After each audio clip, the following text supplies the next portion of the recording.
The Alpha's Rising Legacy, a werewolf shifter romance fantasy audiobook. Chapter 1, A Fragile Peace. The clearing was alive with the sound of laughter and music, the pack's joy bubbling up like the warm glow of the fire crackling in the center of the gathering.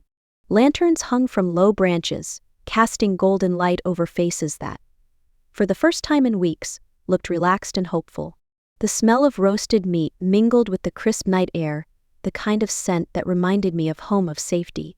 I adjusted the edge of my shawl, letting my fingers skim the delicate embroidery, a gift from one of the pack's elders. It had been so long since we'd had a reason to celebrate. For once, the weight that always seemed to press on my chest felt lighter. "Stop fidgeting," Logan said from beside me, his voice low and teasing. His hand brushed mine, his touch grounding as always. "I'm not fidgeting," I countered, even as I glanced down to make sure the shawl wasn't slipping. He chuckled, the sound deep and rich, and I couldn't help the small smile tugging at my lips. Logan had a way of doing that, of pulling me out of my thoughts with just a glance or a word. "You're nervous," he said, his dark eyes scanning the crowd, as if he wasn't calling me out for something so small. "I'm not nervous," I insisted, though the fluttering in my chest said otherwise.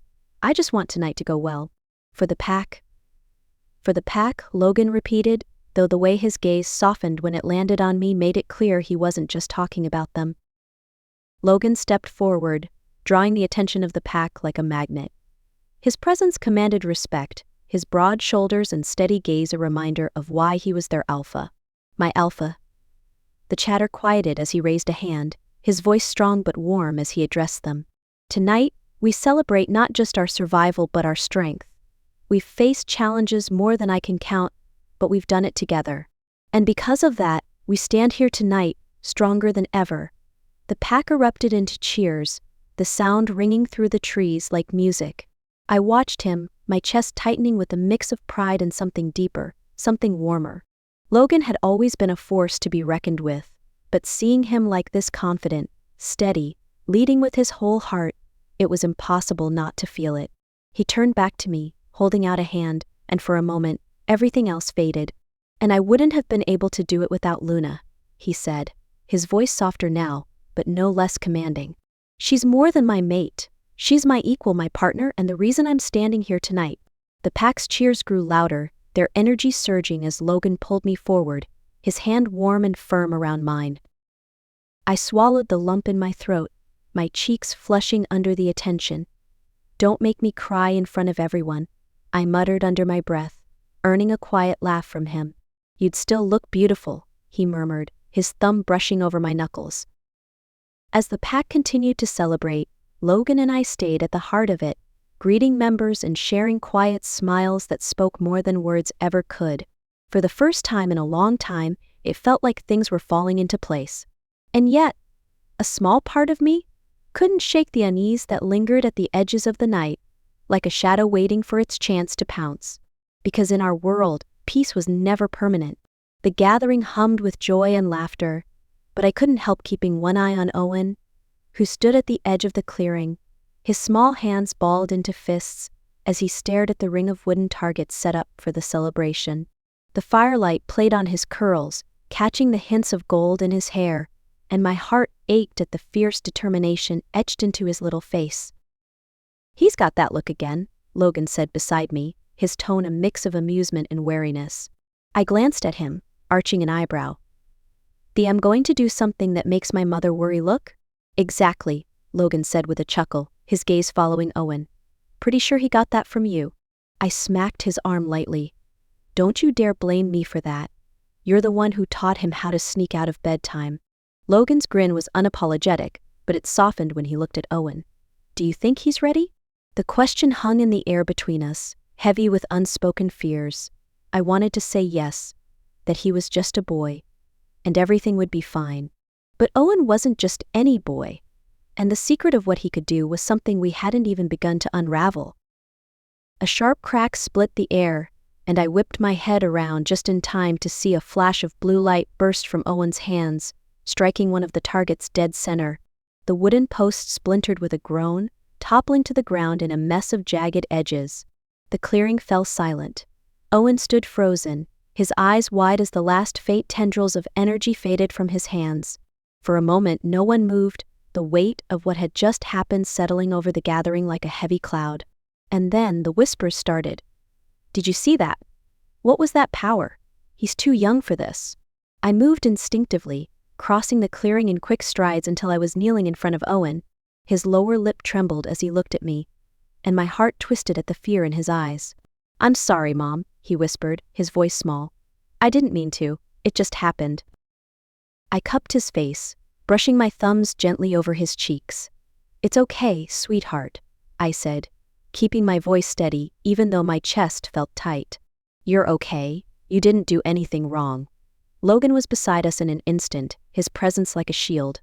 He crouched down, resting a hand on Owen's shoulder. "That was impressive," he said, his tone calm but firm. "You've got a lot of power, kid. We just need to help you learn how to control it." Owen nodded, but his small body trembled under Logan's touch. The murmurs from the pack grew louder and I glanced up to see the elders exchanging uneasy looks. Sophia, ever practical, stepped forward, her sharp gaze landing on Logan. "That wasn't just impressive," she said, her voice low. "That was dangerous." Logan straightened, his jaw tightening. "Owen's a child," he said, his tone leaving no room for argument. "He's learning." Sophia's lips pressed into a thin line, but she didn't argue. Others, however, weren't so silent. "This isn't normal," one elder muttered. "We've never seen anything like this in someone so young." "It's the prophecy," another whispered, their words sending a chill down my spine. I stood, pulling Owen closer to me. "He's just a boy," I said, my voice firmer than I felt. "Whatever you think you know, he's still just a child." The pack quieted, but the unease lingered, a shadow that no amount of firelight could chase away. As Logan stepped forward to address the pack, his presence commanding as always, I turned my attention back to Owen. "Do you trust me, Owen?" I asked softly, kneeling to meet his gaze. He nodded, his small hand clutching mine tightly. "Good," I said, my voice steady, "because no matter what anyone says, you are not alone in this. We're going to figure it out together. Okay?" "Okay," he whispered, a flicker of hope lighting his eyes. I stood as Logan finished his speech, his reassuring words soothing the pack but doing little to calm the storm in my chest. This was just the beginning, I knew. And whatever came next, we'd need to be ready. The clearing was still heavy with the aftermath of Owen's unexpected display of power. I could feel the ripple of unease running through the pack, like a tremor beneath the surface.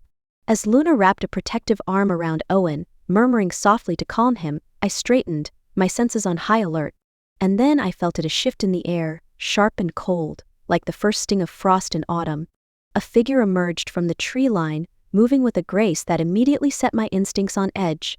Clad in dark, flowing robes that seemed to blend into the shadows, the emissary from the Crescent Council carried an aura that demanded attention and obedience.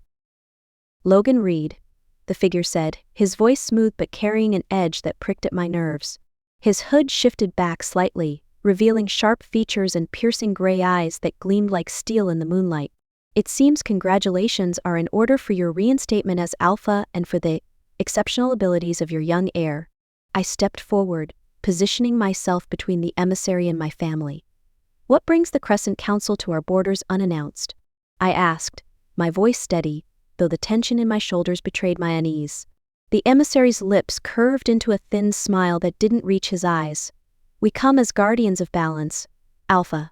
The display we witnessed tonight is evidence of a growing imbalance, one that demands our attention." I clenched my jaw, fighting the urge to growl.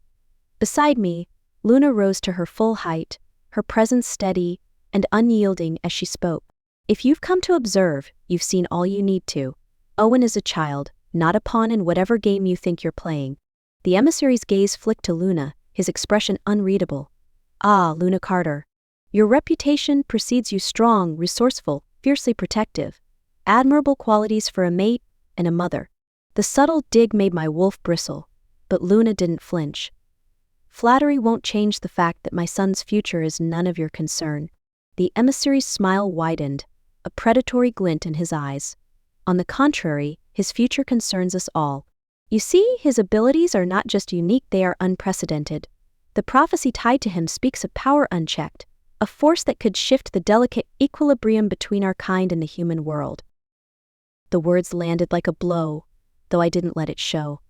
I kept my stance firm, my voice steady. The Crescent Council has no authority here. Owen is part of my pack, under my protection. Whatever balance you claim to guard, it's not your place to interfere. The emissary tilted his head, his expression almost pitying. Alpha Reed, the council exists precisely to ensure that such matters do not spiral out of control. Owen must be trained, guided by those who understand the weight of his potential. Left unchecked, his powers could invite disaster not just for your pack, but for all shifters. I felt Luna tense beside me, her hand brushing mine in a silent reassurance. Owen isn't leaving this pack, she said firmly. We'll handle his training, his protection, and anything else he needs. The council's involvement isn't necessary. The emissary's smile disappeared, replaced by a cold, calculating expression. I see. You've made your position clear. But know this, Alpha and Luna, the council will not idly stand by while a threat to our existence grows unchecked. Consider this a courtesy visit. The next time we come, it will not be to ask. The air seemed to grow heavier as his words settled over the clearing, his veiled threat lingering like smoke. Without waiting for a response, the emissary turned and disappeared into the shadows, leaving the pack in uneasy silence. As soon as he was gone, Luna let out a slow breath, her fingers tightening around mine. That wasn't just a warning, she said quietly, her voice laced with worry. No, I agreed, my gaze fixed on the spot where the emissary had disappeared. It was a challenge, and deep down I knew the fight for our son's future had only just begun. The clearing was too quiet now, the weight of the emissary's warning sinking into the crowd like a heavy fog. I could feel the tension radiating from Logan beside me, his body taut with barely restrained anger. His grip on my hand tightened, not painfully, but enough to remind me that we were in this together. The pack looked to us, their murmurs barely audible, their uncertainty tangible. Logan squared his shoulders, his deep voice cutting through the unease like a blade. The council doesn't dictate what happens here, he said, his tone calm but firm. This is our pack. Owen is our family, and we'll protect him with everything we have. There was a murmur of agreement, but I could see the flicker of doubt in some of the elders' eyes. They didn't say it outright, but I knew they were weighing the consequences of defying the council. Sophia, ever the pragmatic beta, stepped forward. Their threat wasn't empty, she said, her voice low. We need to be prepared for whatever comes next. Logan nodded, his jaw tightening. We will be. As the pack began to disperse, their whispers blending into the rustling of the trees, Logan and I remained in the clearing, the firelight casting long shadows across the ground. Owen had fallen asleep in my arms, his small body still curled protectively against me. He shouldn't have to grow up like this, I said softly, my gaze fixed on the embers glowing in the fire pit. Under constant threat, always a target, Logan's hand came to rest on my shoulder, his touch warm and grounding. I know, he said, his voice quieter now, almost gentle. But we'll make it safe for him. For all of us. I turned to face him, the flickering light playing on the sharp lines of his face. You don't have to do it alone, Logan. You know that, right? His dark eyes softened, the weight of leadership momentarily giving way to something more vulnerable. I know, he said, his voice barely above a whisper. The silence stretched between us, not uncomfortable but charged with unspoken words.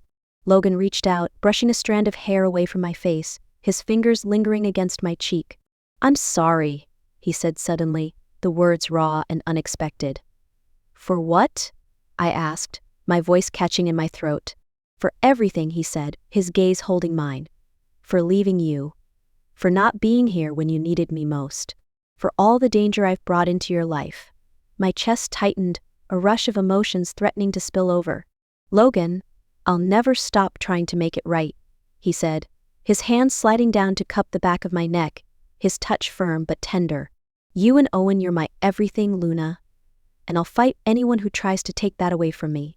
The firelight reflected in his eyes, turning them molten, and for a moment, the weight of his words made it hard to breathe. I know you will, I said finally, my voice steady despite the storm inside me. But you don't have to prove anything to me, Logan. You already have. He pulled me closer then, his forehead resting against mine, his breath warm against my skin. "We'll get through this," he murmured, the conviction in his voice as unyielding as the bond between us. I closed my eyes, letting myself believe him, if only for a moment. Because no matter what the council or the rogues or even fate threw at us, I knew one thing for certain: we were stronger together. And that would have to be enough. Chapter 2, A Shadow from the Past. Logan's perspective. The forest carried an eerie quiet that made the hair on the back of my neck stand on end. The usual symphony of night creatures had stilled, replaced by a silence so sharp it felt like a blade pressing against my senses. I walked the perimeter of the pack's territory, every step careful, every muscle coiled tight as I scanned the shadows stretching between the trees. Something was wrong. The scent hit me first faint but distinct, a metallic tang that brought with it a flood of memories I'd rather keep buried. Blood, mixed with the acrid stench of rogues. My wolf stirred, restless, a low growl building in my chest. I crouched low, my fingers brushing the leaves scattered across the ground. The scent trail was weak, fading as if whoever had passed through had been careful to cover their track, but not careful enough. I followed the trail, weaving through the trees until I reached the edge of a clearing. The moonlight cast a pale glow over the scene, illuminating the torn remains of a deer. Its body was mangled, the wounds too jagged and savage to belong to any predator of the wild. My jaw tightened, and my wolf pushed forward, his instincts screaming the truth I didn't want to admit. The rogues were back. When I returned to the pack house, the energy in the air shifted the moment I stepped through the door. The fire crackled in the hearth, its glow doing little to chase away the tension that hung heavy in the room. Luna was seated by the fire, her hand resting lightly on Owen's back as he worked on a drawing. Her gaze snapped to mine the moment I entered, her sharp instincts picking up on the storm brewing inside me. "What is it?" she asked, her voice low and steady, but her eyes betrayed her concern. I hesitated, glancing at Owen. The last thing I wanted was to add to his growing anxiety. "Owen," I said gently, crouching down to meet his gaze, "why don't you head upstairs? I need to talk to your mom." He looked up, his wide eyes searching mine. "Is it about the bad people?" he asked, his voice barely above a whisper. My chest tightened, but I forced a small smile. "Nothing you need to worry about, kiddo. Go on. We'll talk later." He nodded, though the worry lingered in his expression, as he gathered his things and trudged upstairs. As soon as he was out of earshot, Luna rose, crossing the room to stand in front of me. "Logan," she said, her voice firmer now. "What's going on?" I ran a hand through my hair, the tension coiling tighter in my chest. "The rogues," I said finally, the words tasting bitter. "They're moving again. I found signs at the border, a fresh kill, tracks. It's them." Her lips pressed into a thin line, her eyes narrowing. "Are you sure?" "I'd bet my life on it," I said, meeting her gaze. "They're testing us, seeing how far they can push before we react." Her hand found mine, her fingers cool against my heated skin. "We won't let them get that far."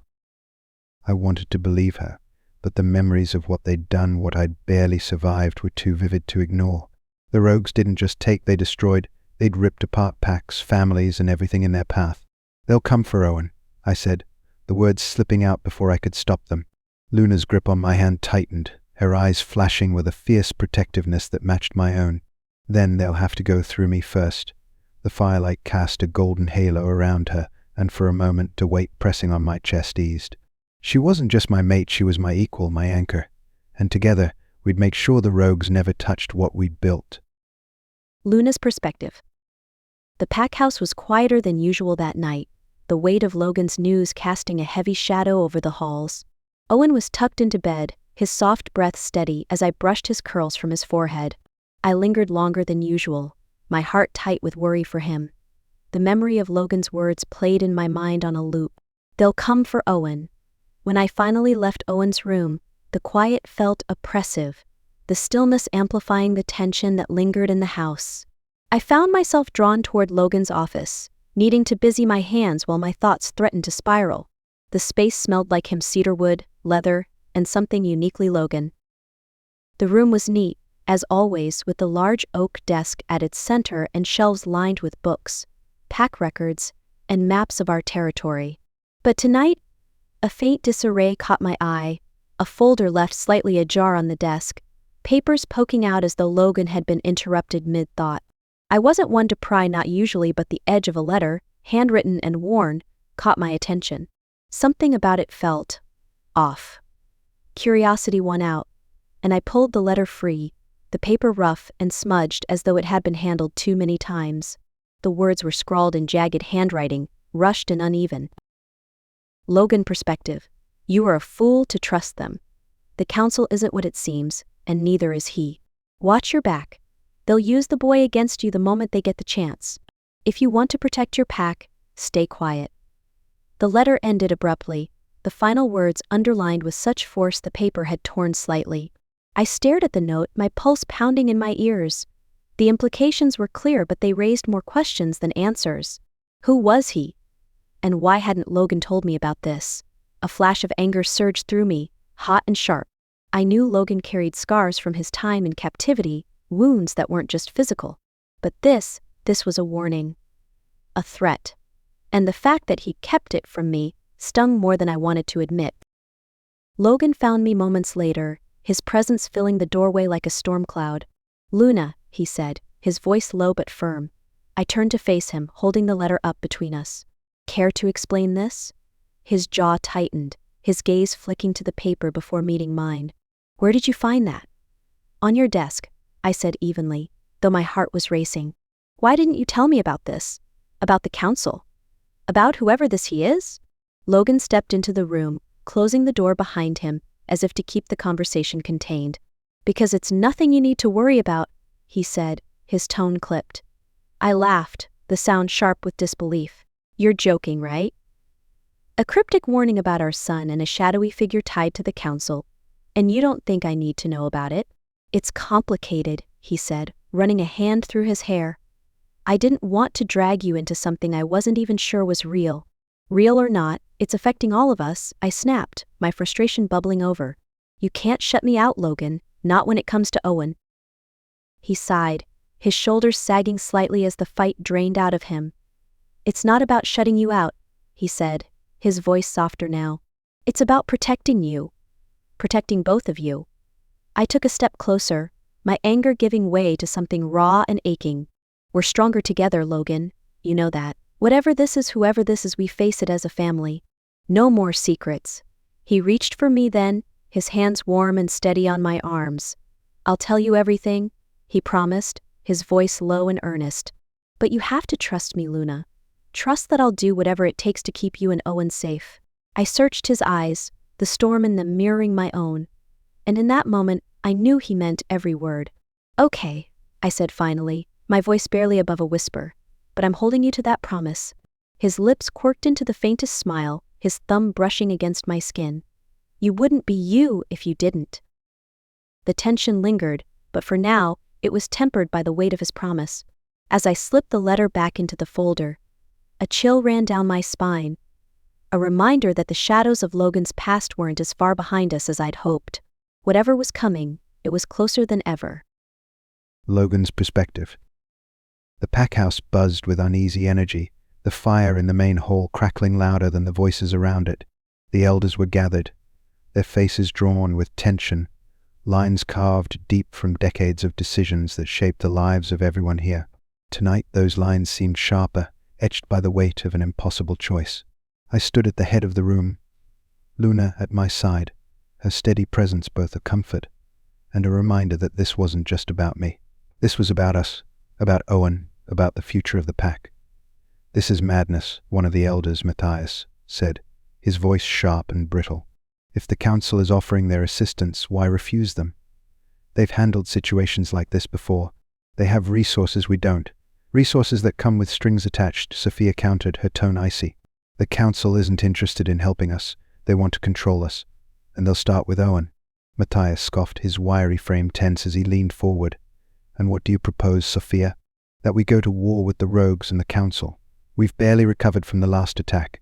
We're outnumbered. We're not outsmarted, Luna interjected, her voice calm but cutting. Her hand brushed mine briefly, grounding me, before she stepped forward to address the room. If we let the council take Owen, we lose our autonomy. And don't think for a second they'll stop there. They'll meddle in every aspect of this pack until we're nothing more than their pawns. The room erupted into overlapping voices, some siding with Matthias, others rallying behind Sophia and Luna. My wolf growled low in my chest, the chaos grating against every instinct I had to keep this pack united. "Enough!" My voice cut through the noise, silencing the room. I felt every pair of eyes on me, the weight of their expectations pressing against my shoulders. This isn't up for debate. We're not aligning with the council, and we're not handing Owen over. He stays here with his family where he belongs, and when the council retaliates, Matthias asked, his voice quieter now but no less pointed. When the rogues push harder. What then, Alpha? I stepped closer to him, my posture steady, my tone firm. Then we fight. Not because we want to, but because we have to. I won't sacrifice our freedom or my son's future to avoid a battle. That's not who we are. The tension in the room didn't dissipate, but it shifted, settling into something more resolute. The elders exchanged glances, their murmurs quieter now, though Matthias still looked unconvinced. As the meeting began to wind down, I felt Luna's hand slip into mine. Her touch was warm, her grip firm, a silent reassurance that we were in this together. But even as the room cleared, the uneasy energy lingered. I could feel it, the weight of unspoken fears, the shadow of doubt that crept along the edges of every decision. Luna's perspective. I caught Logan watching the door long after the elders had left, his jaw tight, his hands clenched at his sides. His expression was unreadable, but I knew him well enough to see the storm brewing beneath the surface. "Do you think they'll follow you?" I asked softly, stepping closer. He didn't answer right away, his gaze still fixed on the door. "They'll follow because they don't have a choice," he said finally.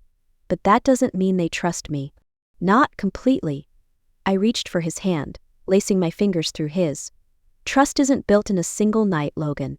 But they'll see you for the leader you are. They always do." His eyes softened as he looked at me, and for a moment the weight in his gaze lifted.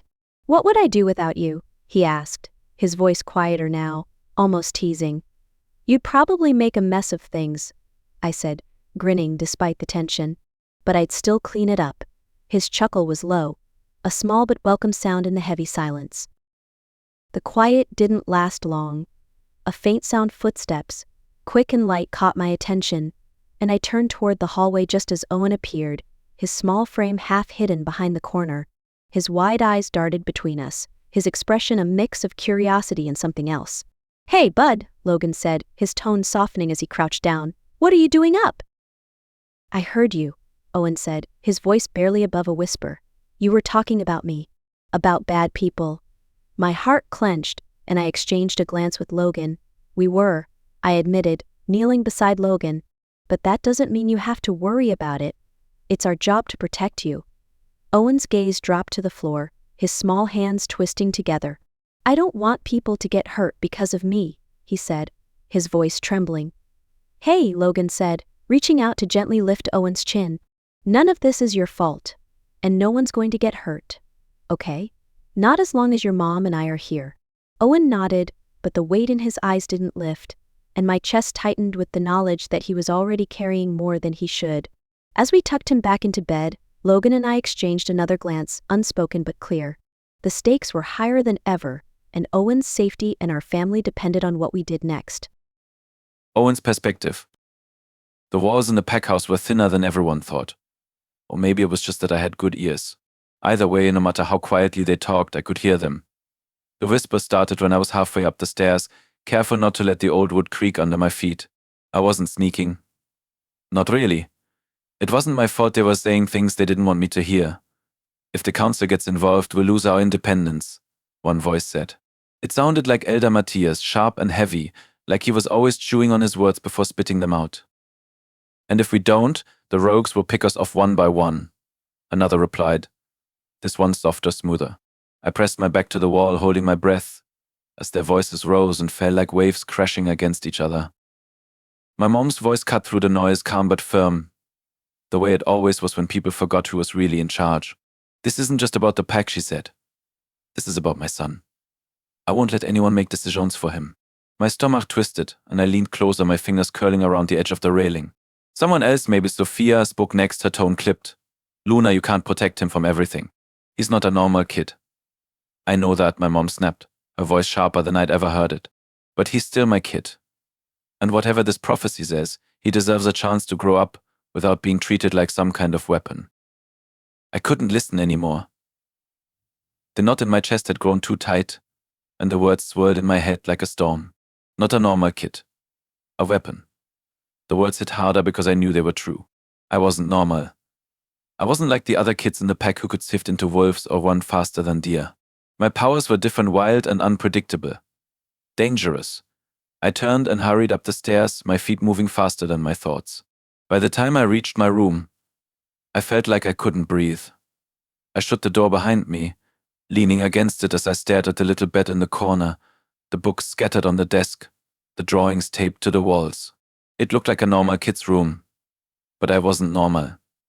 My hands shook as I pulled a crumpled piece of paper from my pocket, unfolding it slowly. It was a sketch I'd made a few days ago, a wolf with glowing eyes standing in the middle of a storm. I didn't know why I'd drawn it, it had just come to me, like everything else did, in flashes I couldn't explain. I stared at the drawing, my heart pounding. The wolf looked strong, powerful, like it could take on anything, but it didn't look happy. A knock at the door made me jump, and I shoved the paper into my desk drawer just as my mom's voice came from the other side. Owen, can I come in? I hesitated, swallowing the lump in my throat. Yeah. The door opened slowly and she stepped inside, her gaze softening when she saw me. Hey, she said, sitting down on the edge of my bed. You okay? I shrugged, keeping my eyes on the floor. I heard them talking. About me, she sighed, and I felt the bed shift as she leaned forward. Owen, I know I'm not normal, I blurted out before she could say anything else. And I know people are scared of me. I don't want to hurt anyone. Her hand was warm when it cupped my cheek, tilting my face up so I had to meet her eyes. You're not going to hurt anyone, she said firmly. You're learning and that's okay. Everyone's scared of what they don't understand. But you're not dangerous, Owen. You're incredible. I wanted to believe her. I really did. But the words from downstairs still echoed in my head, louder than her reassurances. Can I stay up here tonight? I asked quietly. She hesitated, then nodded, brushing a kiss against my forehead. Of course, sweetheart. But we're talking more about this tomorrow, okay? Okay, I murmured, watching as she stood and walked to the door. She paused, looking back at me with a small smile. I love you, Owen. Don't forget that. I love you too, I said automatically, but the words felt heavy, like they were sinking under the weight of everything I couldn't say. When she closed the door, the silence felt bigger than the room. I pulled the sketch out of the drawer and stared at it again, the stormy wolf staring back at me. Maybe they were right. Chapter 3. The Artifact's Call. Luna's Perspective. The air in the pack house was thick with tension, the kind that seeped into every corner and clung to your skin like mist. The elders gathered in the meeting room, their faces set with a mix of unease and expectation. Logan stood at the head of the table, his posture commanding but his eyes shadowed with the weight of the conversation ahead. I sat beside him, our shoulders brushing. The small contact grounded me, a reminder that we faced this together, no matter how impossible it felt. Sophia was the first to break the silence, her sharp gaze flicking between Logan and me. You've read the prophecy, haven't you? She asked, her tone low but carrying the gravity of her words. We've read what we could find, Logan replied, his voice steady, but it's vague riddles and fragments. Nothing that tells us what we're actually dealing with.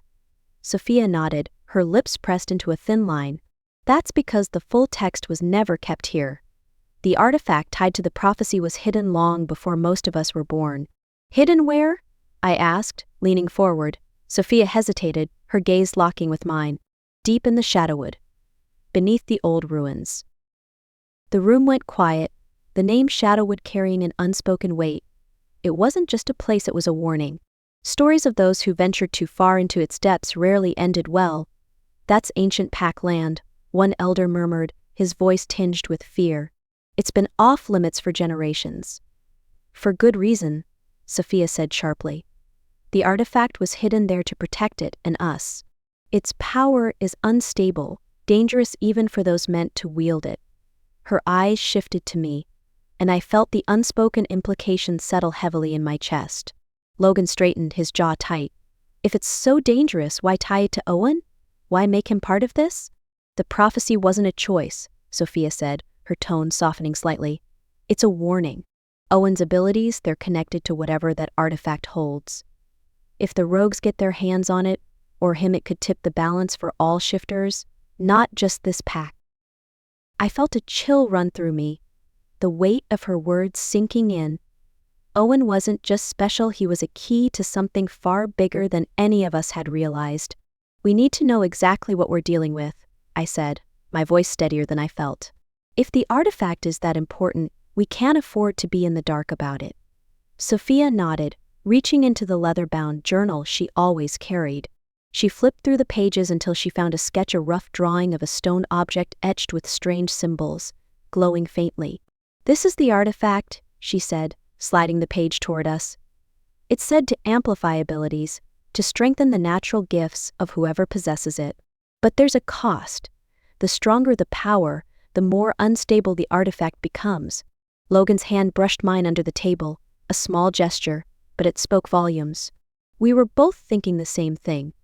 If Owen's abilities were already unpredictable, what would happen if this artifact amplified them? "What's our next move?" Logan asked, his voice calm but carrying the weight of an alpha's command. "We need to locate the ruins," Sophia said. "But we can't go in unprepared. The Shadowwood is dangerous enough without adding the rogues to the mix. And they're already moving," I said, glancing at Logan. "They wouldn't be attacking us unless they knew we were close to something they want." Logan nodded, his expression hardening. "Then we'll find it first, whatever it takes." The meeting ended with a plan, but as the elders began to leave, Sophia lingered, her gaze fixed on me. "Luna," she said softly, her voice low enough that only I could hear. "You're strong, but this will test you. It'll test all of us." "I know," I said, meeting her eyes. "But I won't let anyone, council, rogues, or prophecy tear my family apart." She studied me for a moment, then nodded, a small flicker of respect in her expression. "Good, because Owen's going to need you more than ever." Later that night, as Logan and I stood on the porch, overlooking the darkened woods, the weight of everything settled over us. "You okay?" he asked, his voice breaking the silence. "Not even a little," I admitted, leaning into him. His arm came around me, holding me close. "We'll figure it out," he said, his voice steady. "We always do." I wanted to believe him, but as I looked out at the woods, the shadows seemed to stretch longer than ever, whispering of secrets we weren't ready to face. And somewhere in the darkness, I knew the artifact was waiting. Owen's perspective. The dream started like they always did, foggy, half-formed shapes floating in a world that didn't make sense. But then the shapes sharpened, snapping into focus. I was in a clearing surrounded by ancient trees, their gnarled branches reaching toward a blood-red moon. At the center of the clearing was something glowing faintly, like it was alive, a stone tablet, jagged and rough, etched with symbols I couldn't read but somehow understood. The closer I got, the louder the hum in my ears grew, like the sound was coming from the tablet itself. It wasn't just noise. It was a pull, a voice whispering my name, calling me closer. I reached out, my fingers trembling as they brushed the stone. And then everything exploded. I woke up with a gasp, my heart pounding like it was trying to break free from my chest. My room was dark, but the dream clung to me like a second skin, vivid and unshakable. The tablet. The symbols. The pull. I could still feel it like a thread tugging at my chest, leading me somewhere I couldn't see. I threw off the covers and stumbled to my desk, grabbing a pencil and the first piece of paper I could find. My hands shook as I started sketching, the shapes pouring out of me like they were burnt into my brain. By the time I finished, my palms were sweaty and my breath came in sharp bursts. The drawing looked almost exactly like what I'd seen, a rough, glowing tablet covered in jagged symbols. I stared at it, a knot forming in my stomach. I didn't know what it meant, but I knew it wasn't good. A soft knock at my door made me jump, and I quickly shoved the drawing under a stack of books. "Yeah." My mom's voice came through the door, quiet but steady. "Owen, can I come in?" I hesitated, my pulse still racing, before I mumbled, "Yeah." She stepped inside, her eyes immediately finding me huddled at my desk. Her gaze softened. But there was something else there, too worry, like she already knew something was wrong. "Nightmare?" she asked, sitting on the edge of my bed. I shrugged, keeping my eyes on the desk. "I don't know. It felt real, though. Like, more than a dream." Her expression didn't change, but I saw the flicker of recognition in her eyes. "Do you want to talk about it?" she asked gently. I hesitated, the words caught in my throat. I didn't want to tell her, didn't want to make it real. But I also didn't want to carry it alone. There was this tablet, I said finally. It was glowing, and it felt like it was pulling me toward it, like I couldn't stop myself from getting closer. Her lips pressed into a thin line, and she reached out, her hand warm on my arm. Did it hurt you? No, I said quickly, but it felt powerful and scary. She nodded, her grip tightening just slightly. Dreams can be strange, especially for someone like you. But you don't have to face them alone, okay? Whatever it is, we'll figure it out together. Her words helped, but the knot in my stomach didn't loosen. Can I stay with you for a bit? I asked quietly, the vulnerability slipping out before I could stop it. Her smile was small but real, and she pulled me into a hug. Of course, sweetheart. As she held me, I thought about the tablet, the symbols, and the pull that still felt too real. Somehow, I knew this wasn't the last time I'd see it. Logan's perspective. The first rays of dawn slipped through the trees, casting long shadows over the forest floor. The cool morning air was still, the kind of silence that wasn't peaceful but waiting charged. My wolf stirred uneasily, a low growl humming at the edges of my thoughts as I led the search party deeper into the woods. Sophia walked beside me, her sharp eyes scanning the terrain with the practiced ease of a beta who'd seen more than her share of battles. Behind us, a small group of pack warriors fanned out, their footsteps muffled by the damp earth. "We're close," Sophia said quietly, her voice barely more than a whisper. She crouched near a tree, pointing at a broken branch hanging low, its jagged edge slick with fresh sap. "They passed through here not long ago." I nodded, my hand tightening on the hilt of the knife at my side. "Stay sharp. If they're here, they're watching us." We moved in a loose formation, the group silent except for the occasional rustle of leaves or snap of a twig. The forest felt wrong, too quiet, too heavy. I could feel the weight of eyes on me, the unmistakable prickle of being hunted. Sophia stopped abruptly, holding up a hand to halt the group. She tilted her head, listening, and I did the same, straining to catch the sound that had drawn her attention. A faint rustling reached my ears, barely audible over the pounding of my pulse. It came from the left, low and steady, like something moving through the underbrush. I signaled for the group to split, flanking the noise while I crept forward, my movements slow and deliberate. The scent of rogues hit me just before I saw them, a sickly, acrid stench that sent my wolf bristling with fury. They burst from the shadows like a swarm, their snarls tearing through the stillness. There were 5 of them, their gaunt forms a stark contrast to the strength and discipline of our pack. But what they lacked in precision they made up for in ferocity. "Ambush!" I shouted, drawing my blade as I launched myself at the closest rogue. The clash was brutal and chaotic, the forest erupting into a whirlwind of claws and teeth. I moved on instinct, my wolf guiding me as I fought to hold the line. Beside me, Sophia was a blur of motion, her strikes quick and precise, taking down 2 rogues in rapid succession. One rogue lunged at my side, its jaws snapping inches from my arm. I pivoted, driving my blade into its flank with a growl of fury. It yelped, collapsing in a heap, but there was no time to celebrate. Another rogue was already closing in. I braced for the impact, but before it could reach me, a blur of movement came from the right. One of our warriors tackled the rogue, their combined weight crashing into the underbrush. "Fall back." I barked, the realization hitting me like a blow. This wasn't a fight we could win, not here, not now. Sophia gave a sharp whistle, rallying the group as we began a controlled retreat. The rogues pursued, but their movements were less coordinated now, their numbers thinning as we picked them off one by one. When we finally broke through the tree line into the clearing, the rogues stopped, lingering at the edge of the shadows like specters. They didn't follow, but their snarls echoed in the distance, a promise that this wasn't over. Sophia was breathing hard beside me, a shallow cut on her arm dripping blood onto the ground. "They're testing us," she said, her voice grim. "They're stalling," I corrected, my gaze fixed on the darkened woods. "They know we're looking for the artifact. They're trying to slow us down." Sophia nodded, wiping her blade on her sleeve. "Then we'll need to move faster." As the group regrouped, I couldn't shake the sense that the rogues had gotten exactly what they wanted. They hadn't come for a fight, they'd come to send a message. And if we didn't find the artifact soon, that message would become a war. Luna's perspective. The pack house hummed with restless energy. I could feel the weight of every gaze on me as I stood beside Logan, our shoulders barely touching but connected in ways deeper than I cared to admit. The walls of the meeting room seemed to close in as the elders' eyes swept over us, their voices low and measured, full of quiet accusations. The rogues had attacked, and now everything seemed uncertain, fragile. My heart ached with the knowledge that our family, our pack, was teetering on the edge of something dark, and the artifact, the one thing that could either save us or destroy us, hung in the air like a storm cloud waiting to break. Sophia stood at the far end of the table, her arms crossed, the weight of her position heavy on her shoulders.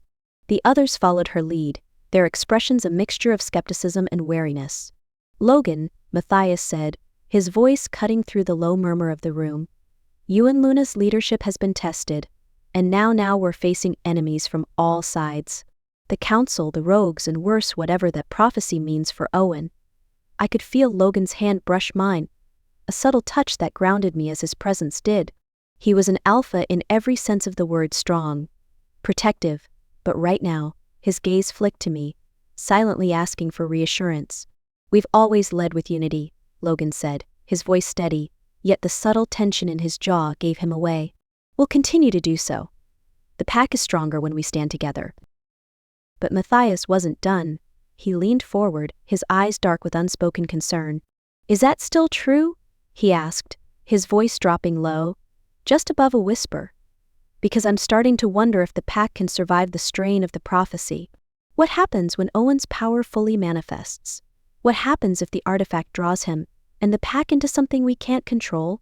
The silence that followed was thick, like a weighted blanket pressing down on us. It wasn't just Matthias. The others were thinking it too. The doubt was alive in the room, palpable. "We won't let that happen," I said, my voice sharp, cutting through the tension. I turned to Logan, my hand gripping his tightly. "I won't let anything harm Owen. He's our future." Logan's fingers tightened around mine, the strength of his touch a silent promise. "We protect him, and we protect the pack. That's our first priority." "Is that so?" Another elder, Darius, spoke up, his tone laced with distrust. "You say that now, but we've seen what's happening. The rogues are closing in, and the Council's offer is just a way to manipulate us. The prophecy itself, it's a ticking time bomb." I could feel the weight of their gaze on me, each word dripping with doubt, their suspicions thickening the air around us. The cold breath of fear crept through the cracks, the quiet understanding that our world was changing, shifting in ways none of us could control. The uncertainty in the room was unbearable, and my pulse quickened as I glanced between Logan and the elders. They were questioning us now, not just our leadership but the very foundation of everything we had fought to build. Logan's jaw clenched, the raw frustration clear in his expression. I wanted to reach out to smooth things over, but I knew this had to come from him. He had to be the one to reassure them. "I know this is difficult," Logan began again, his voice lower now, tinged with quiet authority. "But I swear to you all, if you doubt my ability to protect this pack, then you'll have to doubt me. But I won't stand here and let fear guide our decisions. We stand together, or we fall apart. And I won't let us fall." There was a moment of silence before Darius spoke again, his voice sharp. "We're already falling apart. Your decisions have put us all at risk, and if we're not careful, that risk will destroy us. All of us. The pack is divided, Logan." The words hit harder than any blow could, the impact sinking deep into my chest. I looked at the faces around the room, some resolute, others fearful, and a few downright distrustful. "Then we fix it," Logan said, his gaze locking with mine. "We fix it together." But I could see the cracks forming, the subtle fissures that couldn't be ignored. The pack wasn't just divided by outside threats anymore. The tension was coming from within, and I wasn't sure how much longer we could hold it together. As the meeting finally ended, the voices of dissent still rang in my ears. We were not united, not fully.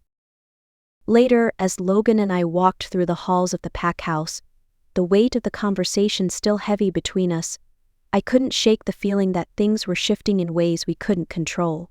He reached for my hand, his fingers warm against mine as we moved through the darkened halls.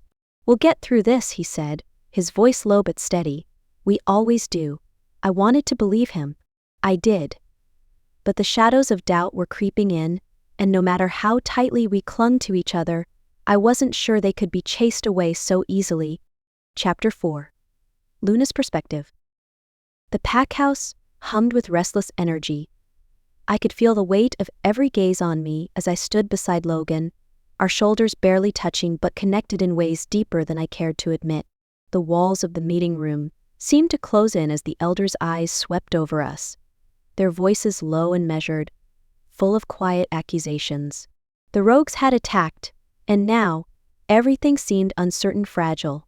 My heart ached with the knowledge that our family, our pack, was teetering on the edge of something dark, and the artifact, the one thing that could either save us or destroy us, hung in the air like a storm cloud waiting to break.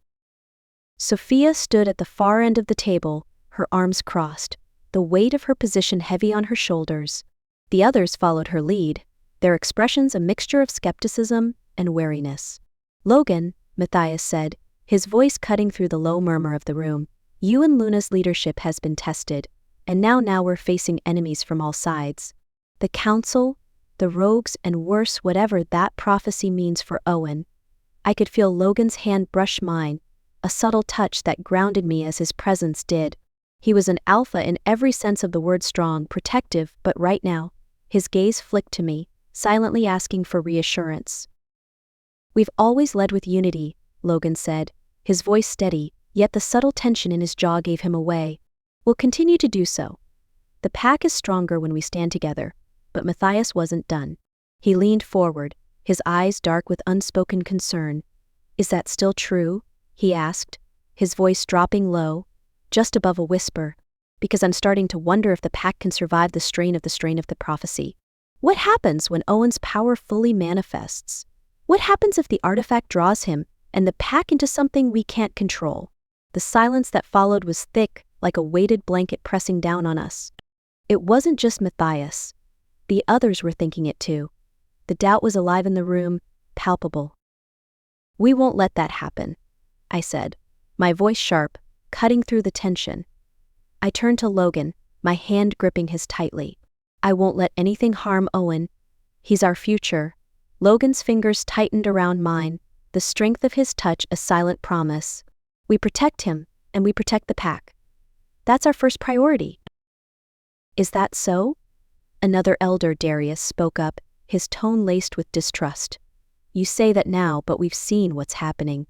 The rogues are closing in, and the Council's offer is just a way to manipulate us. The prophecy itself, it's a ticking time bomb."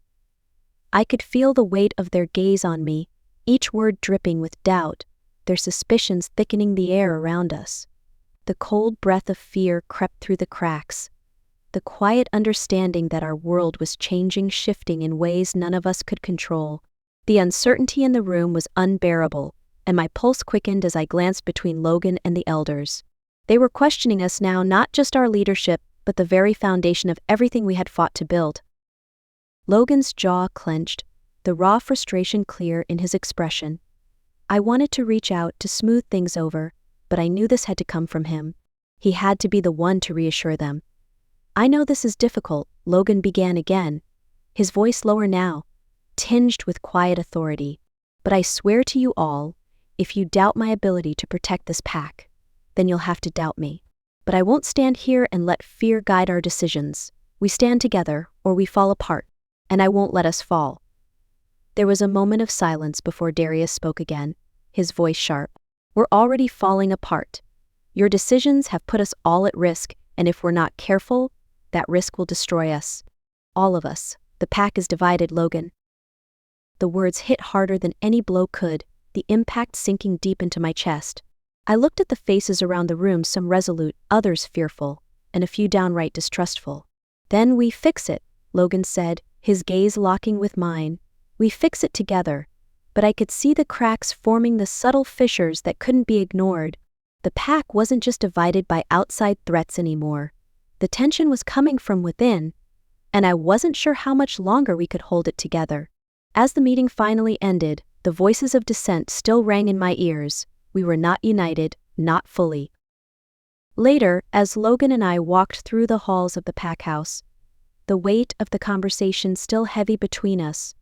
I couldn't shake the feeling that things were shifting in ways we couldn't control. He reached for my hand, his fingers warm against mine as we moved through the darkened halls. "We'll get through this," he said, his voice low but steady. "We always do." I wanted to believe him. I did. But the shadows of doubt were creeping in, and no matter how tightly we clung to each other, I wasn't sure they could be chased away so easily. The night had grown heavy with silence, and as the moonlight poured in through the window, it seemed to stretch across the room, casting long shadows on the walls. Logan sat at the edge of the bed, his back straight, his posture rigid, almost like he was waiting for something. I had asked him to talk, and now it seemed like he was trying to avoid it.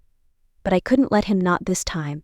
I stood in the doorway, my arms crossed over my chest, watching him closely. He hadn't turned around yet, but I could see the tension in his shoulders, the way his fists were clenched at his sides. "Logan," I said softly, my voice steady, but my heart raced in my chest. "I need to know what happened. I can't keep pretending like I don't see the weight you're carrying." He took a slow breath, his head dropping for a moment before he turned to face me. The vulnerability in his eyes hit me like a punch to the gut. "You wouldn't understand," he murmured, his voice hoarse. "Try me?" I replied, my words more forceful than I intended, but I had to know. There were too many unanswered questions between us, too many pieces of the puzzle that were still missing. Logan stood, slowly crossing the room until he was standing right in front of me. His height towered over me, but there was nothing threatening in his stance, only frustration. I could see the way he was trying to protect me, to shield me from the darkness of his past, but I couldn't be protected anymore. "I trusted someone," Logan said, his voice low and filled with regret. "Someone I thought was my ally. They used me, betrayed me, and that betrayal led to everything that's happened since. The rogues, the council, it's all connected." I could hear the pain in his voice, the rawness of it cutting through the cool air between us. My heart twisted, but I couldn't let this moment pass without pressing for more. "Who was it, Logan? Who betrayed you?" His jaw tightened, and for a moment, I thought he might say nothing. But then, his eyes met mine, filled with the kind of intensity that made my breath catch. "It was someone I never thought I could trust. A close friend, an ally, someone who knew my every move. But they made a deal with the rogues. They sold me out, used my position as alpha to get leverage, and now, they're after everything I hold dear." I stepped back, my chest tightening. Betrayal was one thing, but to know it came from someone he had once trusted, it made my stomach churn. "Who is this person? Why didn't you tell me sooner?" "I couldn't," he said quietly, his voice barely above a whisper. "Because if I told you, I'd have to admit that they're still out there, that they're still a threat to us, to you." My heart clenched in my chest. I had never seen Logan like this, vulnerable, open, yet still burdened by a darkness that he couldn't escape. The leader I had always known, the one who was strong, untouchable, he was breaking in front of me. "I need to know who it is," I said, my voice firm, despite the raw ache in my chest. "You don't have to carry this alone anymore, Logan." He hesitated for a moment, then reached into his jacket pocket. He pulled out a small, worn piece of paper, an old, crumpled letter, and handed it to me. I unfolded it carefully, my fingers tracing the rough edges of the paper as I read the words that had been written in haste, ink smeared in places as if someone had written it in a rush. The name on the letter made my blood run cold. I glanced up at Logan, my heart pounding. "Who is this?" He shook his head, his gaze distant, haunted. "I don't know, not anymore. But I think I know who it is now. And that's why I can't let you get involved in this. The risks are too high." The room felt smaller, as if the walls were closing in on me. This secret, this betrayal, was bigger than I'd ever imagined. And the more Logan spoke, the more I understood just how deep the web of lies ran. The rogues weren't just a threat to the pack. They were connected to something much more dangerous, and so was Logan's past. I took a step closer to him, reaching out and cupping his face gently in my hands. "Logan," I whispered, my heart aching for him, for everything he had suffered in silence. "We'll face this together. Whatever this is, you don't have to carry it alone anymore." For a moment, it was just us, the weight of everything between us settling in the air, unspoken but understood. And then Logan's hand came up, his fingers brushing the back of mine, his touch warm and comforting. "I don't want to drag you into this," he murmured, his voice strained. "But I need you. We need you, Luna." I nodded, a soft smile tugging at my lips, despite the heavy tension in the air. "You already have me, Logan. And we'll get through this, together." The training field was quiet, the kind of stillness that set my nerves on edge. The air felt thick with anticipation, as though the earth itself was holding its breath. I stood on the edge of the clearing, watching Owen. His focus was intense, his body poised, ready for whatever came next. I couldn't help but feel a flicker of pride. But it didn't last long. Owen was training with a pack member, a tall warrior who had been working with him for days. The tension in the air had only thickened as the days went by, and I knew it wasn't just the rogue threat that made everyone uneasy. Owen was growing stronger, his abilities shifting in ways none of us had expected, and for the first time it felt like those abilities were beginning to spiral out of control. "Owen," Logan called from behind me, his voice steady but carrying the weight of an unspoken command. "Focus. Keep your control." Owen's hands were raised, palms out, but his stance wavered slightly. His breathing was shallow, his body tense. His gaze flicked toward the ground before snapping back to his opponent, but something was different. There was an electric hum in the air, a low buzzing that made the hair on my neck stand on end. I felt the shift before I saw it. Owen's hands began to glow faintly, and I saw his opponent stiffen, stepping back just as Owen's focus sharpened. The energy around him crackled with power, and before anyone could react, a burst of light erupted from his hands. The blast was small, but it hit the pack member square in the chest, sending him tumbling backward with a cry of surprise. He landed hard, his breath knocked from his body, and I rushed forward, my heart in my throat. "Owen!" I shouted, but there was no answer. His eyes were wide, his body trembling with the aftermath of the surge. "Mom," he whispered, his voice cracking as his gaze met mine. "I didn't mean to. It happened again." I knelt beside him, taking his trembling hands in mine, my heart breaking at the look of sheer confusion in his eyes. The power had only flared out of him in a moment of instinct, but it had been enough. Too much. The pack member was already pushing himself up, dusting himself off, but the damage had been done. Logan arrived next to me, crouching down beside Owen. His strong hands rested on Owen's shoulders, grounding him. "Hey, look at me," Logan said, his voice soft yet commanding, the way only he could make it sound. "You're okay. We're all okay." But I could see the worry in his eyes. I could feel the storm of uncertainty brewing between us. "Owen, you're okay," I repeated, my voice shaking despite my best effort to stay calm. "We'll figure this out." But in the back of my mind, a fear gnawed at me. What if Owen couldn't control it? What if we couldn't stop it from hurting someone else? I took a breath, steadying myself, and helped Owen to his feet. Logan kept his hand on his shoulder, offering quiet reassurance, but I could see the question in Logan's eyes. The same one I'd been asking myself all day. Is this too much? The pack member who had been hit stood, brushing himself off, his expression a mix of surprise and concern. He seemed unharmed, but the unease in the air was thick. "He didn't mean it," he said, his voice low, as though trying to convince himself as much as anyone else. But that was a lot of power. Logan's gaze was sharp, protective. "We'll handle it," he said, his tone firm, but I could see the same worry in his eyes that had been building in mine. "This isn't just about us anymore. It's about Owen. And it's time we face the reality of what he's becoming." I nodded, my heart in my throat. Owen's abilities weren't just growing, they were surging, uncontrollable, and I was beginning to understand that the training we had been giving him was no longer enough. "Mom," Owen said, his voice small as he looked at me. "What do I do now?" I squeezed his hand, trying to keep the fear out of my voice. "We'll figure it out," I said again, but this time it didn't feel like reassurance. It felt like a promise I wasn't sure I could keep. Logan and I exchanged a look, the weight of the situation pressing down on us both. We had been walking a fine line between strength and danger, but now, with Owen's power spiraling, it felt like that line had broken completely. "We need to talk," Logan murmured, pulling me aside. He was still close to Owen, but his gaze never strayed from me. "We need to find a solution now." I nodded, my thoughts racing. The Council's plan for Owen was becoming more and more inevitable, but I couldn't shake the nagging feeling that they weren't just trying to protect him. They were trying to control him, control the artifact he was connected to. "We can't let them take him," I said quietly, my voice shaking with a mix of anger and fear. "We won't," Logan replied, his voice low but resolute. "But we need to make a plan. And fast." I turned back to Owen, who was sitting on the edge of the training field, his hands pressed against his temples, as though trying to block out the overwhelming power that was building inside of him.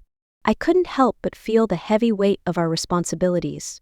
We had always known the danger was coming, but now, it felt too close. Logan's hand found mine, his grip strong and steady, grounding me in the storm of emotions swirling inside of me. "We're in this together," he said, his words not just a promise but a lifeline. And I wanted to believe him, but the world felt heavier now. The storm was no longer on the horizon. It was here. The air felt heavy as I stood with Logan, the crackle of tension thick between us. We had just witnessed Owen's powers spiral out of control, and now, as the day dragged on, I couldn't shake the feeling that everything was moving faster than we could keep up. The weight of our responsibilities, the looming threat of the rogues, and the increasing pressure from the Council, it was all pressing in on me. I turned to Logan, finding him still standing a few paces away, his jaw clenched, eyes narrowed. It was clear that the pieces were finally starting to fall into place, but the realization was darkening his mood even more than usual. "They want him," Logan muttered, his voice low and strained. "They want him, Luna, and it's not for his protection. It's for control." I felt a cold shiver run down my spine as I crossed the room to where Logan stood by the window, looking out into the distance. His broad shoulders were tense with frustration. "What do you mean?" I asked, my voice soft but edged with urgency. Logan turned toward me, his eyes hard, yet there was something vulnerable in them, a mixture of pain and determination.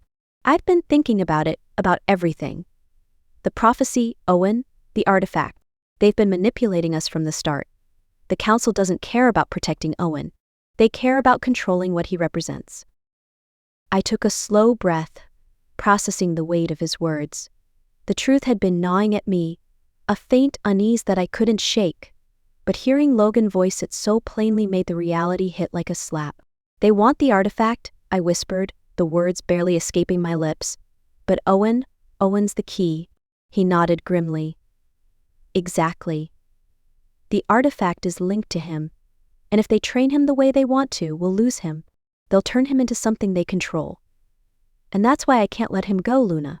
I won't let them have him." My heart pounded as the weight of our realization settled over me. The Council, the rogues, the artifact, it was all connected to Owen in ways we hadn't fully understood. But now the pieces fit together, and it didn't sit right. We couldn't just let Owen fall into their hands.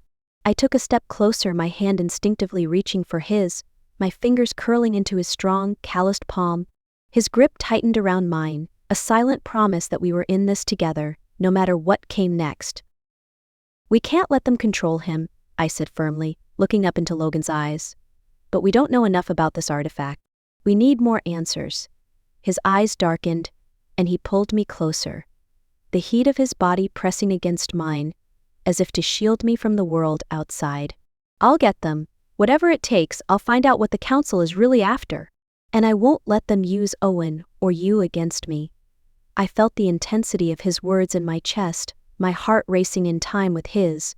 The connection between us, the bond that had always been there, felt stronger now than ever before. It wasn't just about the pack or the danger looming outside, it was about us, our family, our future. "But we need to move fast," Logan continued, his voice low and urgent. "The rogues aren't the only threat. The Council's agenda is more dangerous than we've realized. They think they can control this power, Owen's power, but they won't understand what they're truly dealing with." I nodded, stepping closer, the warmth of his presence anchoring me. I wanted to tell him everything would be okay, that we would figure it out together, but I couldn't bring myself to lie.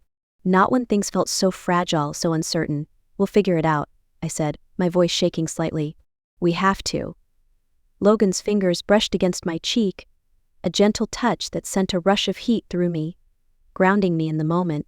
"We'll protect him, Luna. Whatever it takes, we'll protect our son."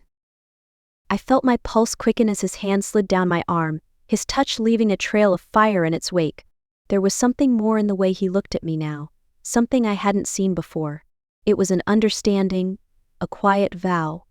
And I felt that vow deep in my soul, the connection between us as strong as it had ever been. "I won't let them take him," Logan murmured, leaning in just enough for me to feel the heat of his breath against my skin. "And I won't let them take you either." The intensity of his words made my chest tighten, a sweet ache blooming inside me. As much as I wanted to believe him, I knew the stakes were higher than we could imagine. But with Logan by my side, I felt a flicker of hope, even in the face of the darkness that was closing in. "We'll stop them," I whispered back, pressing my lips to his for a brief, desperate kiss. Together. Chapter 5. Luna's perspective. The day had started like any other quiet, seemingly peaceful, but I knew better. The tension in the air was palpable, a low hum that only seemed to grow the longer we waited. Logan and I stood together, side by side in the center of the pack house.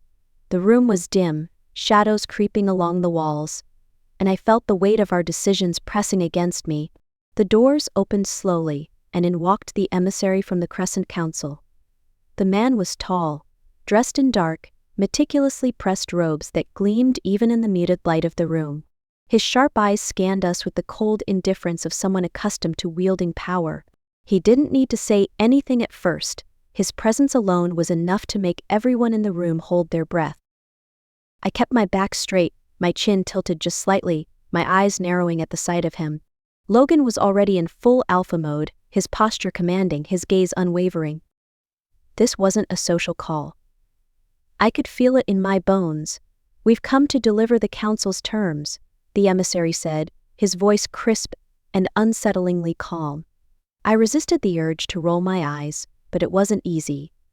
The sheer arrogance of these people, the way they thought they could just waltz in and demand things from us, like we were some kind of subject, made my blood boil. But I kept my voice steady. "Go on," I said, my tone polite, though the words felt sharp on my tongue. He took a step forward, his hands clasped behind his back as though he were speaking to children. "The boy must come with us. The council has decided that Owen's abilities are too volatile to remain untrained. He will come to us, under our supervision, to harness his powers properly." The room fell silent, the weight of his words settling heavily on everyone. I felt Logan's fingers curl into mine, the subtle tension in his grip telling me everything I needed to know. I glanced at Logan, but he didn't move. His jaw clenched, and I could see the anger simmering beneath the surface. The thought of Owen being taken from us, of the council's hands on him, it made something cold and sharp twist in my chest. The emissary didn't pause for us to respond. "If you refuse? If you continue to defy the council's wishes, your pack will no longer have our protection. The balance of power in the territory will shift, and you will face the consequences. The rogues will come for you." His words rang through me like a bell. Our pack was vulnerable. The council's protection had kept us safe, but now it was a threat. They wanted Owen. They wanted control.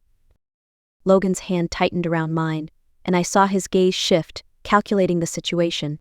His voice was low but filled with raw authority. "We've never been the council's puppets, and we will not start now." The emissary didn't flinch. "The choice is yours," he said coldly, turning on his heel to leave. "But remember, time is running out." As he walked out, I stood there frozen for a moment, the reality of what he'd just said settling over me. Owen, our son, was at the heart of this. They wanted him. And if we didn't do what they asked, everything we had fought for could be torn apart. I turned to Logan, my heart racing in my chest. His eyes were fierce, but there was a flash of something else there, something softer that I wasn't sure how to interpret. But there was no time to unpack it now. "We can't let them take him," I said, my voice barely above a whisper, but the determination in my heart screamed louder than the words. Logan's gaze softened for a second, his hand reaching up to cup my cheek, his thumb brushing over my skin. "We won't, Luna. But we need to be smart. We can't fight the council head-on, not yet. But we'll protect Owen. I swear it." I wanted to believe him.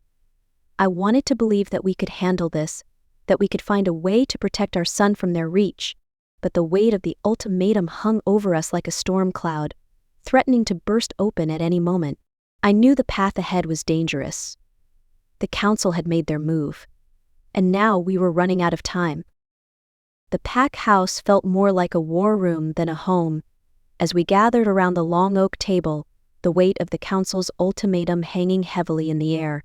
Logan sat beside me, his jaw set, his posture radiating leadership strength, but also the subtle tension that was brewing under the surface. His fingers, just a hair's breadth away from mine, occasionally brushed against my skin, sending sparks of warmth through my body that I quickly suppressed. Now wasn't the time to let that connection distract me, even if it was impossible to ignore. I stood at the front of the room, facing the pack, my heart hammering in my chest.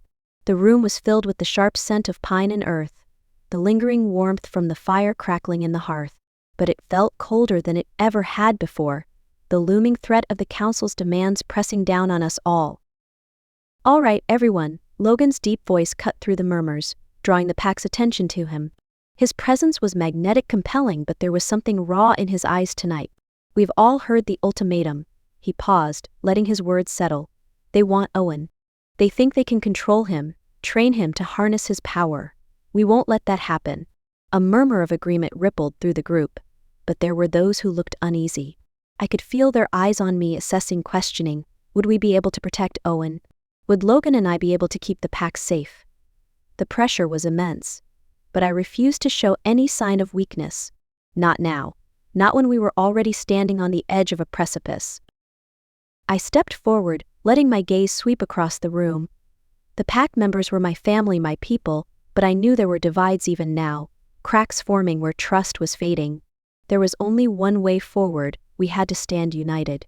"We will protect Owen," I said, my voice steady, but every word felt like it was carved into stone. "This is our son. He is not a weapon for the council to control. We fought too hard for everything. We have to just hand it over." The room grew quiet, every eye on me, some with admiration, others with doubt. I saw a few elders exchange glances, their skepticism evident.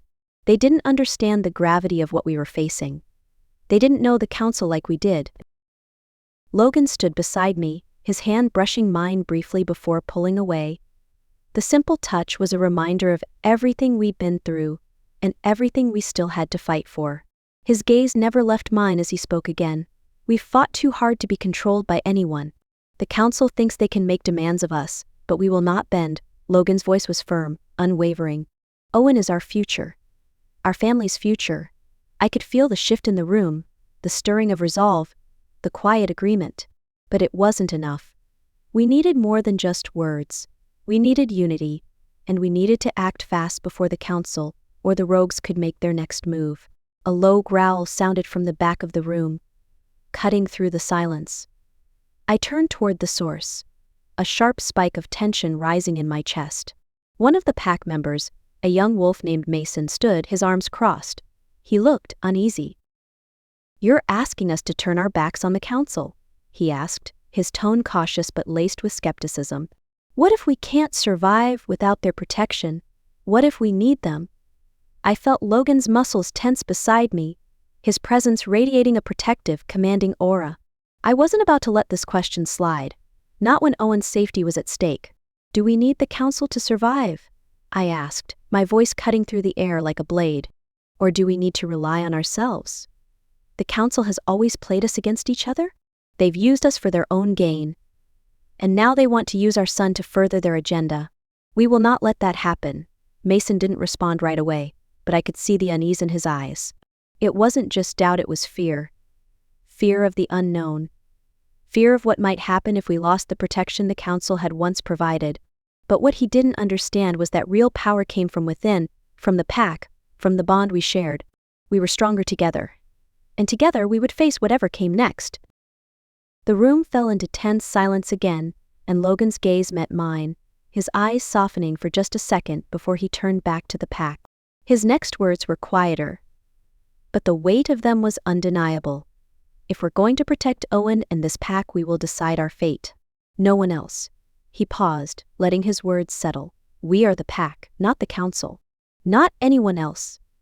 The room stayed silent for a moment longer, but the atmosphere had shifted.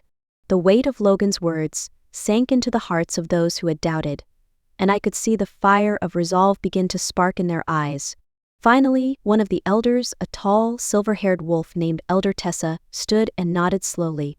"If we're to follow you, Alpha, then we will. But know this, the road ahead will not be easy. The council will not take this lightly. And the rogues, they're still out there." Her words hung in the air, the truth sinking into the pit of my stomach. The rogues were still out there, a constant threat, but we would face them head-on. I stepped forward again, my voice clear and steady. "We'll find the artifact before they do. We'll protect Owen, and we'll protect this pack. And no matter what, we will stand united." Logan's hand brushed against mine again, stronger this time, a silent promise. He didn't need to say the words. His presence, his unwavering strength, spoke volumes. Together, we were unstoppable. And I would make sure it stayed that way. The room was quieter than it should have been, the kind of silence that seemed to stretch on endlessly, heavy and oppressive. After our meeting with the council's emissary, the weight of their threat was thick in the air. It was as if the space had shrunk, squeezing all the breath from my lungs. Logan stood next to me, his presence strong and commanding, but even he couldn't shake the tension that now seemed to pulse between us. I could feel his anger simmering beneath the surface, the way his jaw was clenched, the rigid set of his shoulders. He was doing his best to stay calm, to keep the pack's morale intact, but I knew him well enough to see the flickers of doubt. And the worst part, I was starting to feel those doubts too. We had just finished uniting the pack, rallying them around our shared decision to protect Owen, but there were still lingering questions. Some pack members, particularly the elders, were nervous. The council was powerful. They had resources, allies, and of course, the threat of withdrawing their protection. It was hard to ignore that last part. As I stood beside Logan, waiting for the next steps, the door to the pack house creaked open. A shadow fell across the threshold, and before I could even react, a figure stepped inside, a rogue, dressed in dark clothes, with a face I recognized. I'd seen him at the edge of the territory before, lurking like a phantom, but what hit me most was the air of danger that seemed to wrap around him. The room froze. The rogue's sharp, calculating eyes scanned the room, and his lips curled into a cold smile. "Didn't expect me, did you?" he drawled, his voice laced with venom. "But I thought you should know something, Luna, Logan. Pack's on the line. And so's Owen." My heart skipped a beat. There was no mistake about it, the tension in the air went from thick to suffocating. The rogue strode forward, pulling a crumpled piece of parchment from his pocket. "Message for you," he said, with an eerie calmness, his voice a low hum that sent a ripple of discomfort through the room. The room seemed to shrink around us as he laid the paper on the table between us. "If Owen doesn't come to the council, well, the pack will pay. You'll lose more than protection this time." Logan stepped forward, his body rigid with barely contained fury, but before he could speak, the rogue's eyes flickered to me, and I felt a cold shiver travel down my spine. There was something in his gaze, a message unspoken, but clear. "You don't understand," the rogue continued. "This isn't about your son. This is about power, yours and theirs." His voice dropped lower, his lips curving into something darker than any smile I'd seen before. "And Owen, he's the key. You all think it's just about training, but the council's got other plans. And if you think you can keep him from them, you're in for a rude awakening." The words sent a chill through me, as if the shadows themselves were creeping in from the edges of the room. Logan's eyes darkened, his jaw tightening as the rogue stepped back, clearly ready to leave as quickly as he'd come, but not before delivering his final blow. "I'll be waiting, but your time is running out," he said, his voice laced with a sick satisfaction. And then, as quickly as he'd entered, the rogue was gone, leaving the ominous message hanging in the air like a curse. I exhaled slowly, my hand instinctively reaching for Logan's, seeking comfort in his touch. His fingers curled around mine, strong and unwavering, but the fury in his eyes was unmistakable. "We won't let them take him," Logan said, his voice low, but his words held a weight that I couldn't ignore. I could feel the determination in his grip, but there was a weariness there, too, one that mirrored my own. "We have to stop them," I whispered, my heart racing in my chest. "This can't just be about Owen's power. It's about them taking control of everything." Logan's gaze softened, but there was no softness in the way he spoke next. "We will stop them. But the real question is how? We need to find the artifact before they do. We need to know exactly what they're after. I nodded, my mind racing. I didn't know where to begin, how to protect our son from forces so much bigger than any of us. But I did know one thing for sure: this was just the beginning. The council was no longer a distant threat. They were here, and they were going to fight dirty. The rogue's words echoed in my mind, relentless. The pack will pay. It was a thinly veiled threat, and one I couldn't ignore. Logan, I said, my voice shaking despite my best effort to remain steady, we'll do whatever it takes. We protect our family. Logan turned his intense gaze on me, his expression softening for a brief moment, but only for a second. Together, Luna. Always. As we stood there, the weight of his words settling between us, I knew we were about to face something bigger than anything we'd ever imagined. And no matter what happened, I wasn't going to let them take Owen. The fire crackled behind us, casting flickering shadows across the walls of the meeting room. The tension in the air was suffocating, but I couldn't let it show. I couldn't let it slip. Not when everything was on the line. The rogue's message had only just settled into our minds, and now Logan and I stood before the pack, trying to hold everything together. His hand brushed mine, a small gesture that grounded me even as my thoughts raced. I turned to face the gathered wolves, my heart pounding in my chest. Every eye was on us. Logan stood by my side, every inch of him radiating the commanding presence that had made him the alpha. His jaw was clenched, his posture tense, but his gaze never wavered as it met the pack's eyes. His strength was palpable, but even he could feel the cracks in the foundation we'd built. I knew it as surely as I knew my own heart. We'd been given an ultimatum, Logan began, his voice steady, though I could hear the bite in it. The council thinks they can control our son. They want Owen. They want his power. And if we don't give him to them for training, they'll pull their protection from us. A low murmur ran through the pack. I could feel the divide in the room. Some wolves tense with uncertainty, others angry, but most were silent. They didn't know what to think, we didn't know what to think. But I wasn't about to let the council control us. Not now. Not ever. The council believes that they can manipulate us, I added, stepping forward slightly, feeling the weight of the room on my shoulders. But they don't understand what we stand for. They don't understand what we are, what we've built together. There was a brief pause before one of the elders, a silver-haired wolf named Elder Rhea, spoke up. Her voice was laced with concern but also caution. But if we refuse, we lose their protection. And that could leave us vulnerable to more rogue attacks. We've had their backing for so long, Logan. I could see the doubt in her eyes. The same doubt that had been creeping into my own thoughts. But Logan's response was quick, unwavering. We'll find another way, he said firmly, stepping closer to me. Our strength has always come from within, from our bond, from the pack, not from the council. I nodded, trying to quiet the doubt that still fluttered in my chest. But this was bigger than just us, it was about Owen, our son. And what about Owen? A younger pack member asked, their voice hesitant. What if he needs the council's training? What if we're not enough?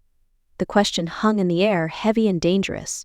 I felt Logan's hand tighten around mine, his thumb brushing over my skin as he stood by me, as always. We are enough, I said firmly, my voice clear. Owen's power is his.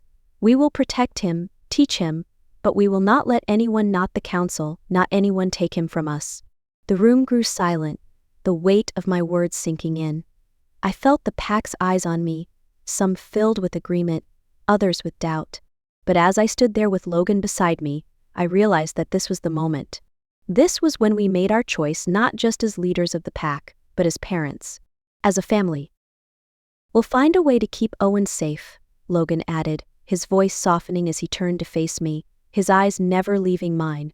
Together, Luna, we're stronger than they think. And in that moment I believed him. I could feel the bond between us, unshakable, pulling me closer to him. Our family, our pack, it wasn't just a group of wolves. It was our strength, our foundation, and I would fight for it with everything I had. We will, I agreed, squeezing his hand. But we'll also find the artifact before the council or the rogues do. We need to understand why they want Owen, what they're really after. Logan's gaze softened, his thumb still brushing my hand in the most subtle way. We'll protect our son, Luna. I swear it. The room was silent for a moment, but I could feel the shift, the resolve, the unity. And even though the path ahead was unclear, even though danger was closing in, I knew one thing for sure: we weren't backing down. Not now, not ever. Chapter 6. Luna's Perspective.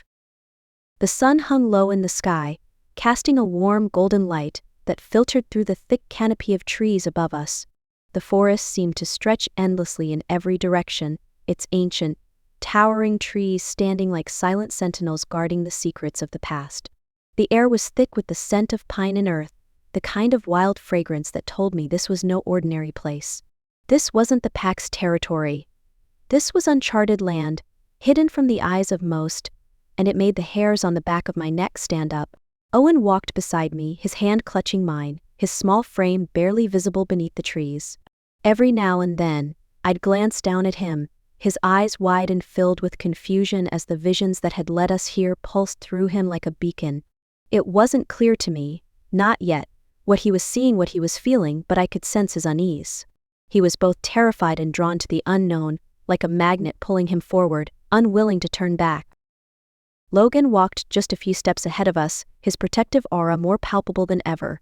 He was on high alert, his senses honed to a razor's edge as he scanned the surrounding woods. His eyes would flick from one shadow to another, as if he expected danger to leap from the trees at any moment. And I couldn't help but feel comforted by his presence. With Logan beside me, I knew we would face whatever came our way together. Still, my heart couldn't help but race as we ventured further. The deeper we went, the more I could feel the weight of the unknown pressing against us. The artifact we sought was buried somewhere here, hidden for a reason. It wasn't just a relic, it was a key to something much bigger, something that Owen was tied to whether we understood it or not. "Are you okay, Owen?" I asked softly, bending down to his level, brushing a lock of hair from his forehead. His eyes met mine, wide and unsure. I don't know, Mom," he murmured, his voice barely above a whisper. "It's like I can feel it. It's calling to me. But I don't know what it wants." My heart clenched at his words. I couldn't imagine the turmoil he was feeling. It wasn't just that the visions were confusing for him, they were terrifying. Every step we took seemed to pull him deeper into something he didn't fully understand. But I wasn't going to let him face it alone, not ever. Logan turned his head, catching my eye for a moment. There was a flicker of understanding in his gaze, a quiet reassurance that told me we were in this together. No matter how much the unknown tried to tear us apart, we would hold on to each other, every step of the way. "This is where it's supposed to be," Owen whispered again, his voice trembling with the weight of his certainty. "I can feel it like a pulse." I nodded, squeezing his hand. "Then we keep moving forward. We're close." I glanced at Logan, his face set in that familiar mask of determination. But there was something softer in his eyes when they met mine, something deeper, something that made my pulse race despite everything. This wasn't just about finding the artifact. It was about the future, our future and Owen's. It was about facing the darkness together. Logan shifted his weight, his eyes scanning the trees again. "Stay close," he murmured, his voice low and possessive in that way he always had when he was trying to protect me and our family. "We'll find it. And when we do, we'll get Owen home." I smiled faintly, but the unease in my chest hadn't lifted. It had only grown stronger. I knew we were getting closer, but with each step, I could feel the weight of the prophecy tightening around us. Owen's power was calling him to something bigger, something far more dangerous than we could anticipate. And the closer we got, the more I feared what that might mean for all of us. As we continued, the forest seemed to close in around us. The trees grew thicker, the air heavier with a palpable sense of magic. The birds had stopped chirping. The only sounds now were the soft crunch of leaves underfoot and the occasional rustle of leaves in the wind. It was as if the forest itself was holding its breath. And then, as we rounded a bend, the vision in Owen's eyes seemed to come to life before us. The trees opened up to reveal a small clearing, a stone structure at its center, partially overgrown by vines and moss. There was something ancient about it, something that didn't belong in the here and now. The stones felt like they had been placed by hands long forgotten, their markings faded with time, but still, I could feel their power. Owen stopped dead in his tracks. His eyes widened in awe, but there was also a flicker of fear. His body stiffened, and his hand trembled in mine. "It's here," he whispered. "It's really here." I swallowed hard, the sense of foreboding growing heavier. This was the artifact, the source of Owen's power. And yet, something told me we were not ready. Not yet. Not for what lay ahead. But there was no turning back now. We had to face it. We had to take the next step, no matter the cost.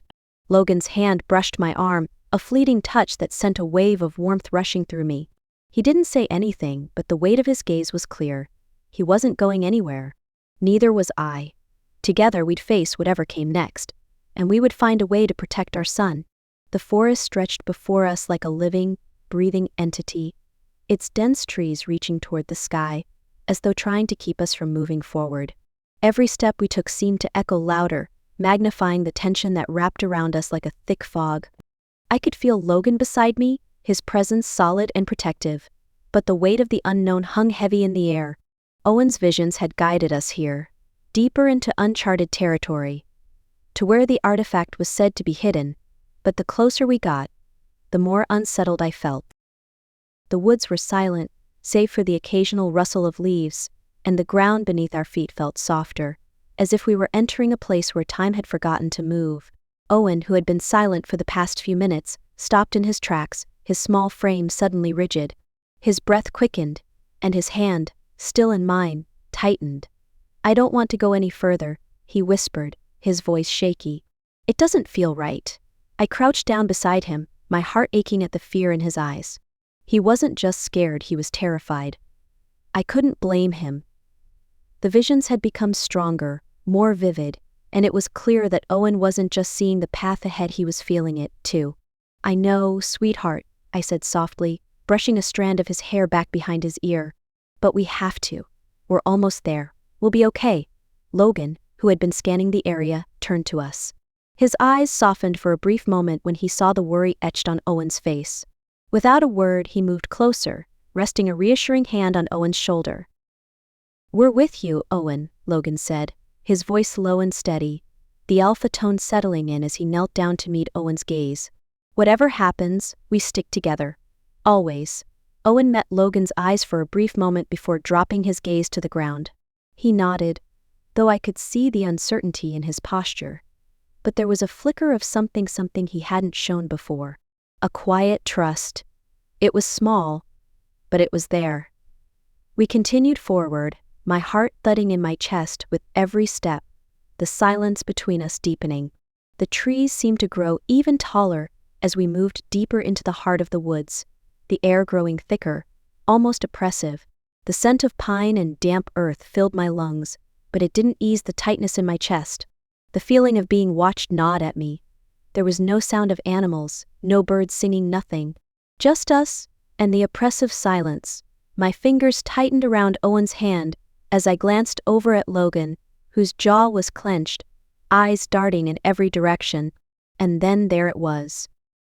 In the distance, partially hidden by a thick veil of moss and vines, stood a stone structure. It wasn't large, but it was ancient. The stones were worn, covered in patches of green and gray, as though they had been there for centuries. The shape was familiar, vaguely triangular, with sharp lines that almost looked like runes etched into the surface, though weathered and unclear. "This is it," Owen whispered, his voice barely audible. "This is where it's hiding." I could feel the pull, the magnetic draw of the place. Something deep inside me telling me that this was the moment, the place where everything changed. But it was also suffocating. The feeling in my chest tightened, and I looked at Logan again, his expression as unreadable as always. But I could see the strain in his eyes. We approached the structure cautiously, each step measured. The air seemed to hum with energy, a subtle vibration that I could feel in my bones.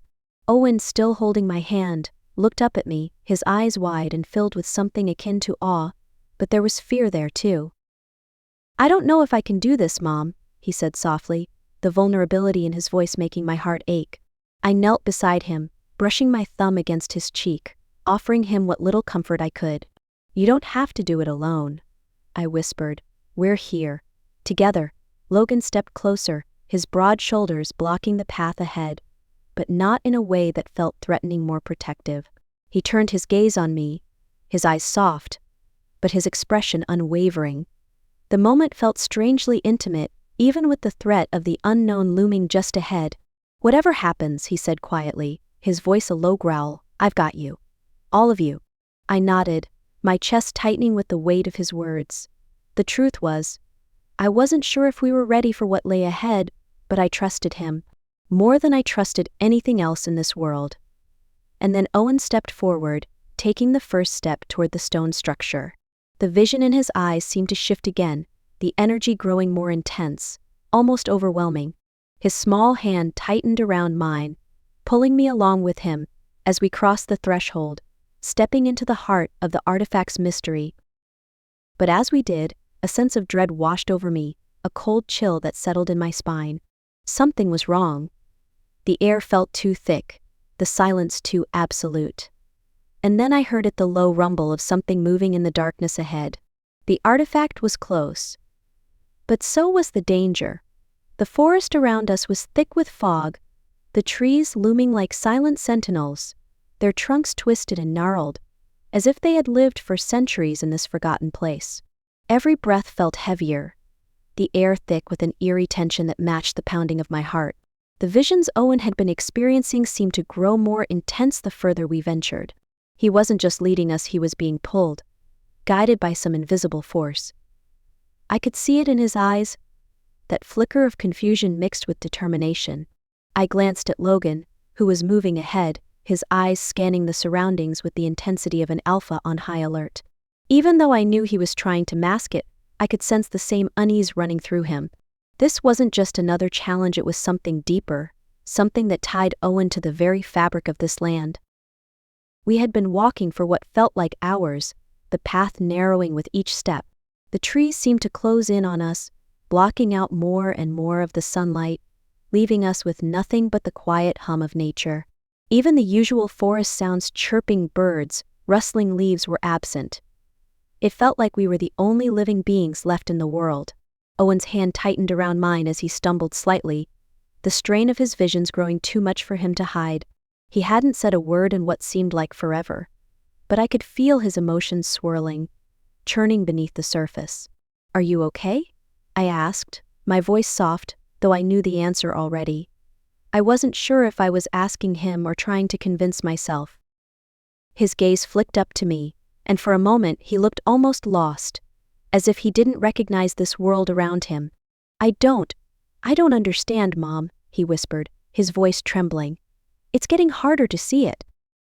The visions, they're all mixing together, and I can't." I knelt down beside him, brushing my fingers through his hair, trying to offer him some comfort, though I wasn't sure how.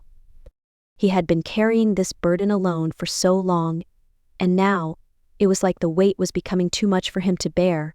"You don't have to understand everything right now," I told him, my voice steady, trying to reassure us both. "We're right here, and we'll figure this out, together." Logan stopped a few paces ahead, his gaze flicking back to us. I could see the concern etched into his features, but it was also filled with determination.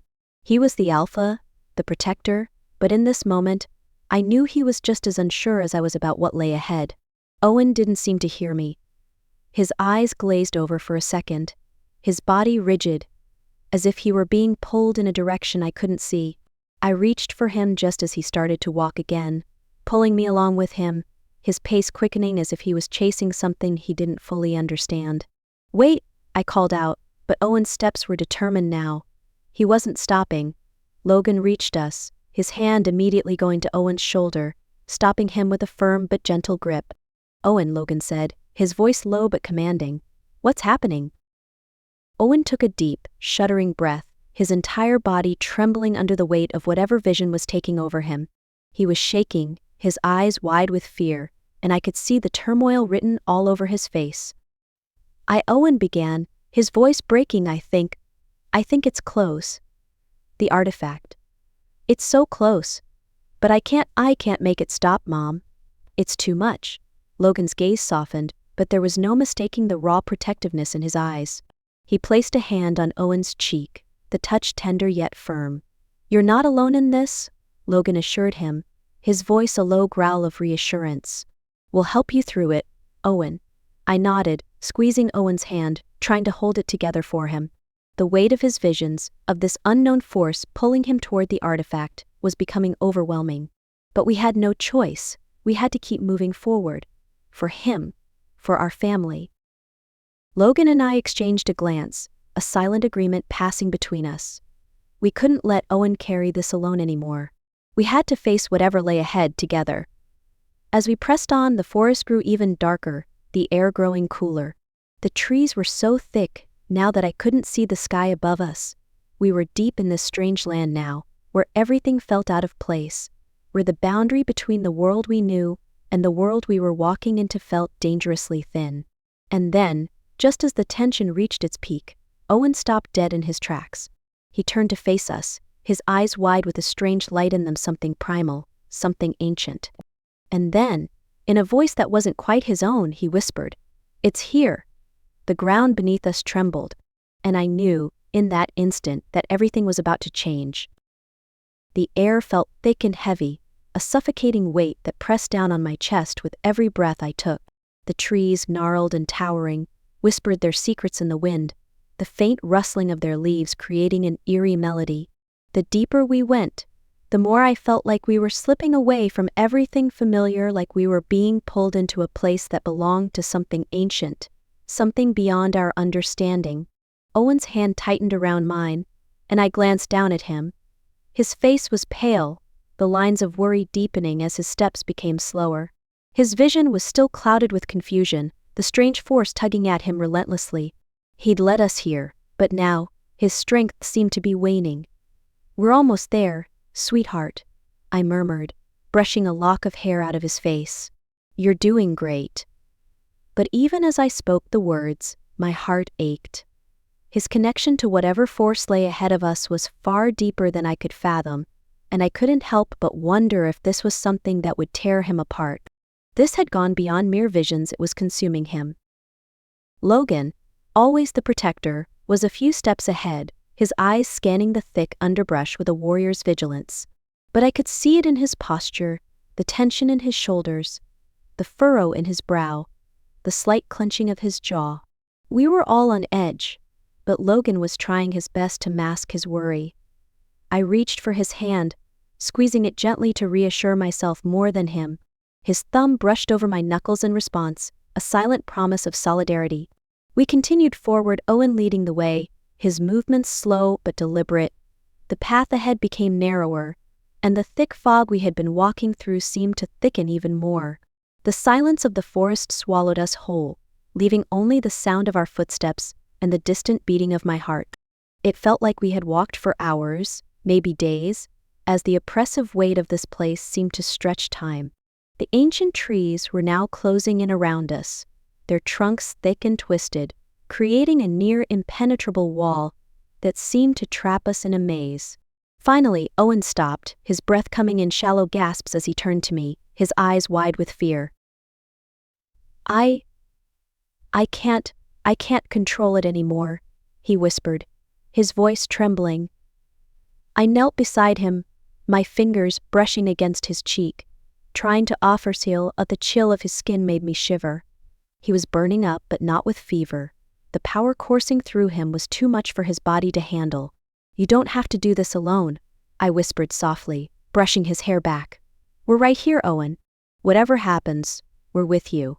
Logan's hand landed gently on Owen's shoulder, and I saw the struggle in his eyes as he fought to keep his emotions in check. Owen wasn't the only one affected by the weight of this journey. We all were. But there was something even deeper at play here. Something neither of us could understand. The ground beneath us rumbled, a deep vibration that sent a shudder through my entire body. Owen's eyes widened in shock as he staggered back, his body trembling uncontrollably. The pull of the artifact, whatever it was, had become too much for him to bear. His hands clenched into fists, and I could see the strain on his face as the power threatened to overwhelm him. "Mom," he gasped, his voice barely audible. I can't hold it back." Logan moved quickly, his instincts kicking in. He reached for Owen, pulling him into his arms. "It's okay, son," he said, his voice steady but filled with an emotion I couldn't place. "I've got you." But it was too late. The power surged, and I felt it like a pulse through the earth itself. Owen's body jerked violently in Logan's arms, and I could feel the rush of energy sweeping through him. My heart pounded as I watched, helpless, my breath caught in my throat. This wasn't just a vision anymore. This was something more. Something dangerous. "Logan," I whispered, my voice tight with fear. "He's not going to survive this. We need to stop it." Logan's eyes met mine, and for the first time, I saw the raw desperation in his gaze. "We can't stop it, Luna," he said, his voice low and strained, "but we can help him fight it. We can be his anchor." I nodded, my chest tightening. We had no choice. This power that had been building inside Owen for so long wasn't something we could control, but we could stand by him. Together. We had to be strong for him, even if it felt like we were being torn apart by the force of the storm he was caught in. Logan gently laid Owen down, his hand never leaving his son's shoulder, and I crouched beside them, feeling the pulse of energy racing through the air. It was overwhelming, and the sheer intensity of it made it hard to breathe. "Owen," I said softly, my voice trembling, "you don't have to face this alone. You're not alone." Tears welled in his eyes, and I could see the fear in his gaze, but there was also something else, a flicker of hope. He reached out to me, his fingers brushing mine weakly, as if he were trying to anchor himself to the world he knew. "We're here," Logan said, his voice filled with unwavering strength. "You're not alone." And in that moment, as the power surged around us, I knew no matter what happened, we would face it together. And that bond, that undeniable force, would be our salvation. After the chaos of Owen's powers surging uncontrollably, the world around us felt still too still. The artifact's pull had weakened for the moment, but I knew it wouldn't last. It was as though we were standing at the edge of a cliff, and the ground was slowly eroding beneath us. Owen lay there, breathing heavily, his body still trembling from the aftershocks of his outburst. Logan was right beside him, his hand resting firmly on Owen's shoulder. I could see the deep love in his eyes, but also the uncertainty, the helplessness.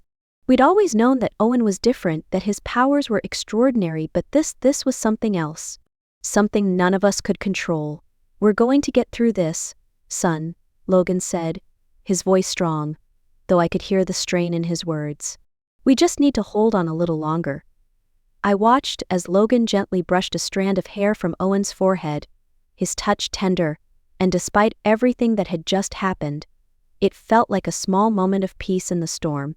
But it wasn't enough to calm my racing heart. I wasn't sure how much longer Owen could endure this burden before it consumed him completely. I knelt beside them, my hand reaching for Owen's, trying to provide him with the comfort and grounding he desperately needed. He looked up at me, his eyes wild with confusion and fear. "I'm sorry, Mom," he whispered, voice cracking. "I didn't mean to." "Shh," I soothed, brushing my thumb over his hand. "You didn't do anything wrong, Owen. You're not alone in this, we're right here every step of the way." But my heart was in turmoil. I knew how much Owen wanted to control this power, to protect us from it, but I feared that the harder he tried, the more it would break him. I couldn't lose him. Logan looked at me, his expression full of the same fear I felt but buried beneath layers of determination.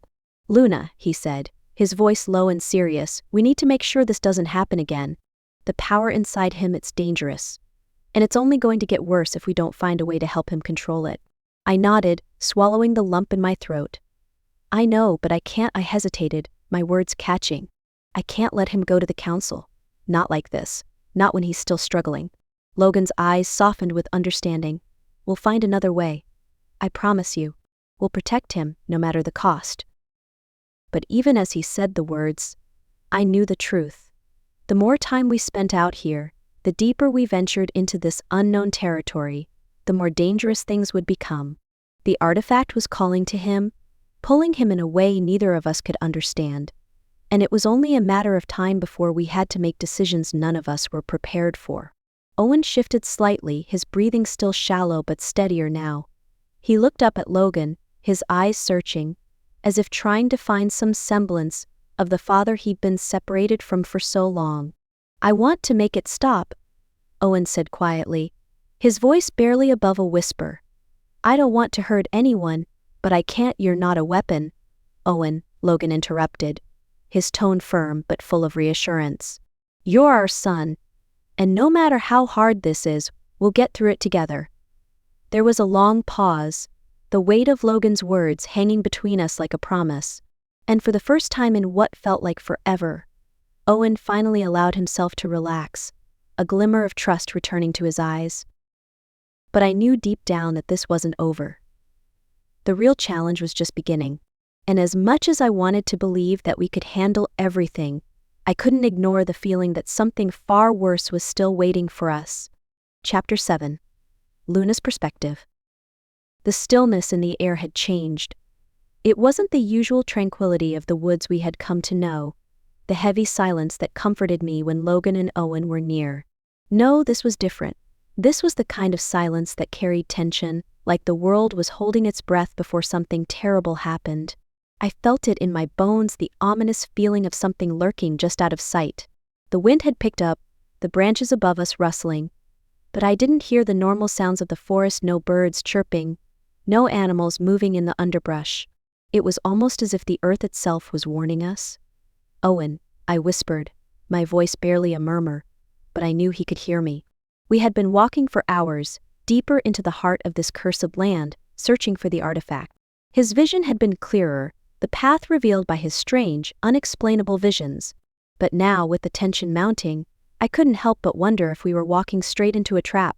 Logan's hand brushed mine as he walked beside me, his touch firm, grounding me.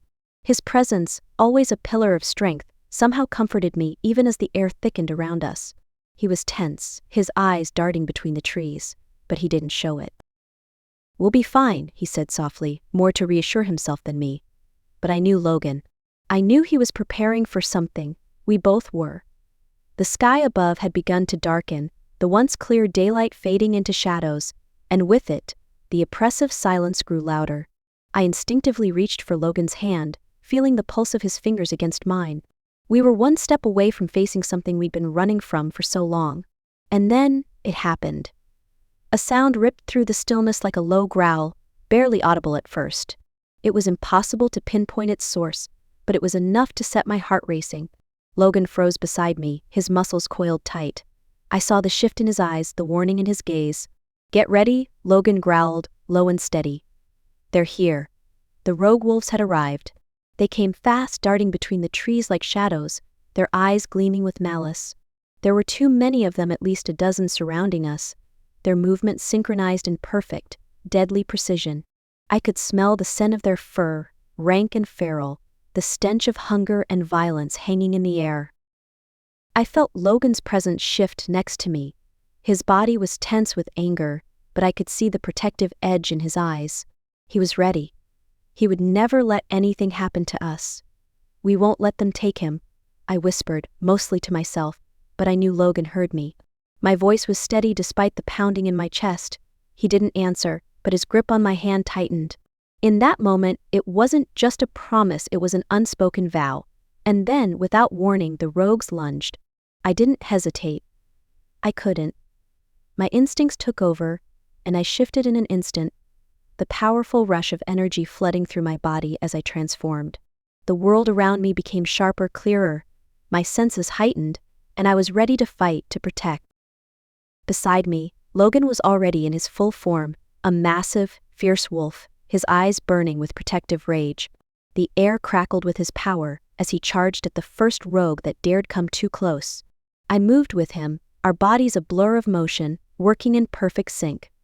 The rogues didn't stand a chance. We tore through them, our bodies a deadly blur of teeth, claws, and fury. The pack was on the attack, their strength unmatched, their unity solidified by the unspoken bond between Logan and me. But it wasn't just the rogues we were fighting anymore. I could feel it, the pull of something greater, something more dangerous, lurking just beneath the surface. Owen's power. The artifact. And we were running out of time. The chaos of battle unfolded around me, but in the midst of it all, there was a sense of unity, a fierce, unspoken bond between Logan and me, more palpable than ever before. The rogues lunged, their movements swift and vicious, but Logan and I were a perfect match. We were unstoppable. I could feel his presence like a second heartbeat, our bodies moving together in a seamless, deadly dance. The air was thick with the sounds of claws against flesh, growls of fury, and the smell of blood. But through it all, I only had eyes for Logan. His strength, his power, it pulled me forward, pushed me to fight harder, to stand by him no matter what. Logan's golden eyes locked onto mine for a split second, a flicker of something unspoken passing between us. It wasn't just our fated bond that made us such a formidable team, it was our history, the years we'd spent together, the battles we'd fought side by side. His confidence bled into me, settling the rising panic in my chest. We'd face this together. "Stay close," Logan growled, his voice a low command, and yet there was something tender in it. I gave him a small, teasing grin, my lips curling up, despite the danger. "Wouldn't dream of going anywhere else," I replied, a hint of playful defiance in my tone. Our claws slashed through the air, our wolves synchronizing with the others. But every move felt like it was made for each other. I knew exactly when to shift my weight, when to make a lethal swipe, and Logan always seemed to be right there beside me, guarding my back, anticipating my every move. With each rogue we brought down, my heart raced faster, not from the danger, but from the way our energy blended, the way we were more than just a pair of alphas fighting side by side. We were one. A rogue lunged at me from the side, its claws aimed straight for my throat. But before I could even react, Logan was there, his massive form coming between us. He struck with a force that sent the rogue flying back, his teeth bared in a deadly snarl. I couldn't help the small, appreciative smile that crept onto my face. "Nice save," I muttered under my breath, just loud enough for him to hear. Logan glanced over his shoulder at me, his eyes flashing with something heated, something more than just the fire of battle. There was that look again, the one that made everything inside me ache. That look that said he wasn't just fighting for the pack, for Owen, but for us. "We've got this," he growled, his voice rough, but I could hear the confidence in it. And we did. Together we pushed forward, clearing the battlefield, our enemies falling one by one. But even as the rogues were driven back, I couldn't shake the feeling that the real battle was just beginning. The artifact was still out there, and the rogues weren't done yet. Neither was the council. But for now, as I stood beside Logan, my hand still gripping his in this moment of fierce unity, I knew one thing for sure: we were ready for whatever came next. The battle was chaos. The ground trembled beneath our feet as Logan and I fought side by side, clearing rogue after rogue with swift precision. But even as we held our ground, my thoughts kept drifting back to Owen. The artifact, the power it held, wasn't the only force we had to worry about. His powers, those strange, unpredictable visions, were growing stronger by the day. And now, standing in the thick of this battle, I could feel the weight of that power pressing down on him. "Luna," Logan's voice broke through the chaos, sharp with urgency. "Owen." I turned instinctively, my eyes locking on Owen, standing at the edge of the fray. He was breathing hard, his eyes wide with fear, his body trembling as though he was being pulled in 100 directions at once. I could see the faint glow in his eyes, something deep within him stirring. It wasn't just the fight. It wasn't just the threat of the rogues, it was something more, something far more dangerous. "Owen," I shouted, rushing towards him, but I was too late. The surge of power hit him like a tidal wave. He gasped, his hands outstretched, as though he was trying to grasp hold of something solid, but there was nothing to anchor him. The energy built within him, swirling around, chaotic and uncontrollable. I could feel it in the air, an electric tension that left my skin tingling. A sharp cry escaped his lips. "Mom, I can't stop it." Before I could reach him, the energy exploded outward, a shockwave that sent the surrounding rogues tumbling back.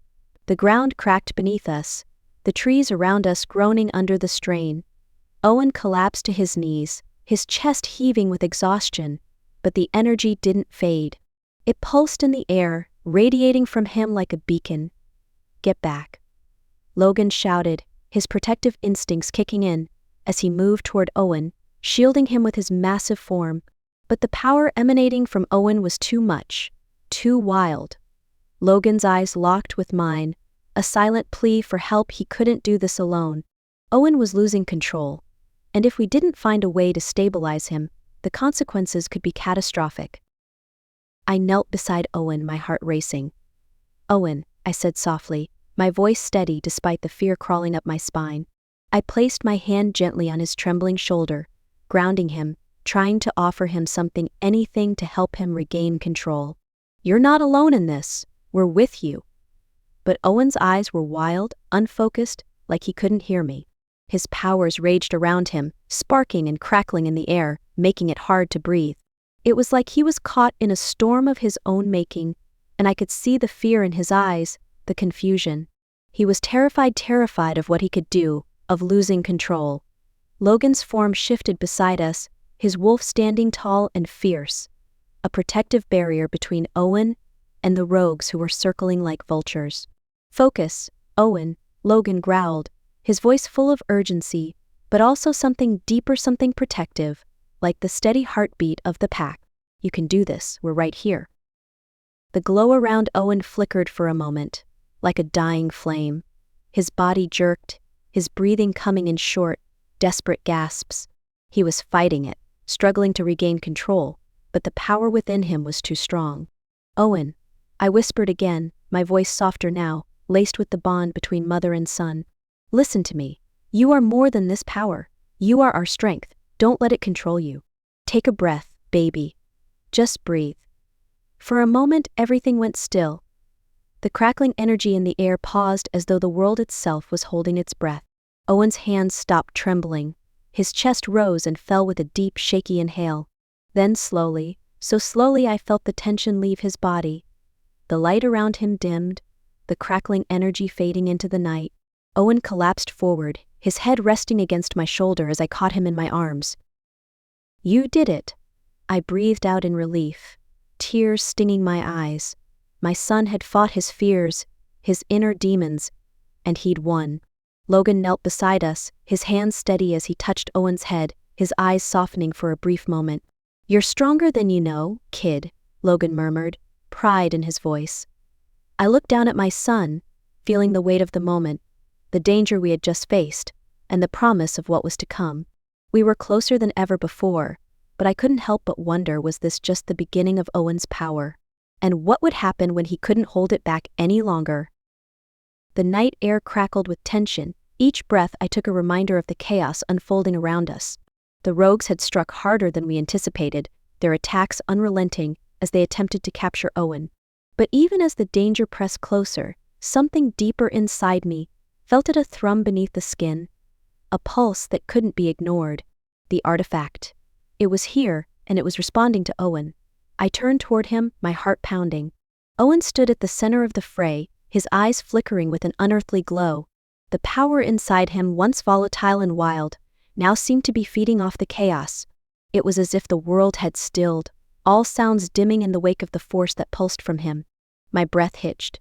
He was struggling, not just against the rogues but against something deeper, something old. "Owen," I called, stepping forward, but the air around him thickened. The artifact hidden away for so long was no longer just a symbol of power. It was coming alive, and I could feel the weight of its truth in the space between us. Logan was beside me, his gaze fixed on Owen, his form tense with anticipation. "Luna, we need to stop him before it overwhelms him," Logan growled, his hand lightly brushing mine, as if seeking strength in the contact, but I didn't respond. I couldn't tear my gaze away from Owen, from the way the artifact seemed to pulse in time with his heartbeat. The ground beneath our feet rumbled, and then, as if on cue, Owen's power erupted in a surge of light that seemed to blot out the night itself, a flash so bright it nearly blinded me. My instincts screamed for me to protect him, but the force of it hit me like a wall, pushing me back. "Owen, no!" Logan shouted, his voice rough, but it was too late. Owen's hands were raised, the energy around him spiraling, pulling the artifact's power to him, and then, in a heartbeat, everything stopped. The air went still, like the world was holding its breath. For a moment, all I could hear was the pounding of my own heart, the echo of my own breath. Owen stood motionless, his eyes closed, the light dimming around him, as if the artifact itself had quieted. Logan stepped forward, his protective instincts flaring as he reached for Owen. But it wasn't fear that ran through me, no. It was understanding. The power that had been building in Owen for so long had found its outlet. And then, the truth hit me. The artifact, the visions, the prophecy, it wasn't just a tool for protection. It was the key. The key to something ancient, something that had been hidden for so long, and Owen, my son, was tied to it. He wasn't just a vessel for this power, he was the one meant to wield it. The prophecy had always been about him. Owen's eyes fluttered open, his breath shallow. He looked at me, his face pale, his voice barely a whisper. "I don't know what just happened, Mom. I rushed to him, pulling him into my arms, feeling his heartbeat steady beneath my touch. "You're okay," I whispered, pressing my cheek to his. "You're okay." But the weight of the moment settled on me, heavy and undeniable. The rogues weren't just after Owen, they were after something far greater than any of us could have imagined. And now, with the artifact activated, Owen's role in this prophecy was no longer a distant future, it was here, right in front of us. I felt Logan's presence behind me, his hand resting on my shoulder. He didn't need to say anything, I could feel it. We were in this together. No matter what came next, we'll protect him. Logan's voice was low, steady with the certainty I needed. We'll figure this out. And I knew in that moment we would. Together we would face whatever lay ahead, whatever darkness the rogues and the council were hiding, and we would protect our family. But first we needed to understand the full extent of Owen's power. The artifact had awakened, and with it, a new chapter had begun. Chapter 8. The air between us felt thick, charged with a tension that practically vibrated through the ground. The emissary's smile was too cold, too practiced, and I could see right through her mask. She was playing a game, and I wasn't about to let her control the rules. Not when it came to Owen. Not when it came to us. Logan's stance shifted, his presence towering beside me. I could feel the protective alpha energy rolling off him, his muscles taut, ready to strike if needed. His sharp eyes never left the emissary as he stepped forward, placing himself directly between her and Owen. "You think we don't know what you're really after?" Logan's voice was low, but it carried with the weight of someone who'd been through far more than anyone could understand. "You think we can't see that this isn't about helping us? This is about power." The emissary didn't flinch, but there was a flicker in her eyes, something almost imperceptible, like a crack in her otherwise composed facade. She straightened, her posture rigid and unyielding. "Power is necessary for protection, Logan. You, of all people, should understand that." "I understand that I won't let you use my son as a pawn in your little political games." He snapped back, his tone sharp like a blade, every word deliberate. "So, let's stop pretending. Tell me what you're really here for. You don't care about Owen's safety, this is about controlling what you can't have." The emissary's expression hardened, her mask slipping only slightly as she weighed her words. She wasn't used to this being called out like this, exposed for the schemer she truly was. But I knew Logan, knew the way he thought, knew how deeply he felt about protecting his family. He wouldn't back down. "Not now, not ever. You always were a smart one, Logan," she said, her voice no longer as sweet as before. It was colder, sharper. "You see too much. That's why you can't be trusted with this power. The artifact, it belongs to the Crescent Council. And Owen, well, Owen is the key to unlocking it." The words hit like a slap. The artifact. The one Owen's visions had been leading us toward. That was what they'd been after all along. Not just Owen, but the power he carried, tied to the artifact's hidden strength. I could feel the coldness creeping down my spine as the reality of the situation sank in. "You won't lay a hand on him?" Logan growled, his voice low but brimming with authority. The emissary's eyes gleamed as she stepped closer, her voice dipping into something darker.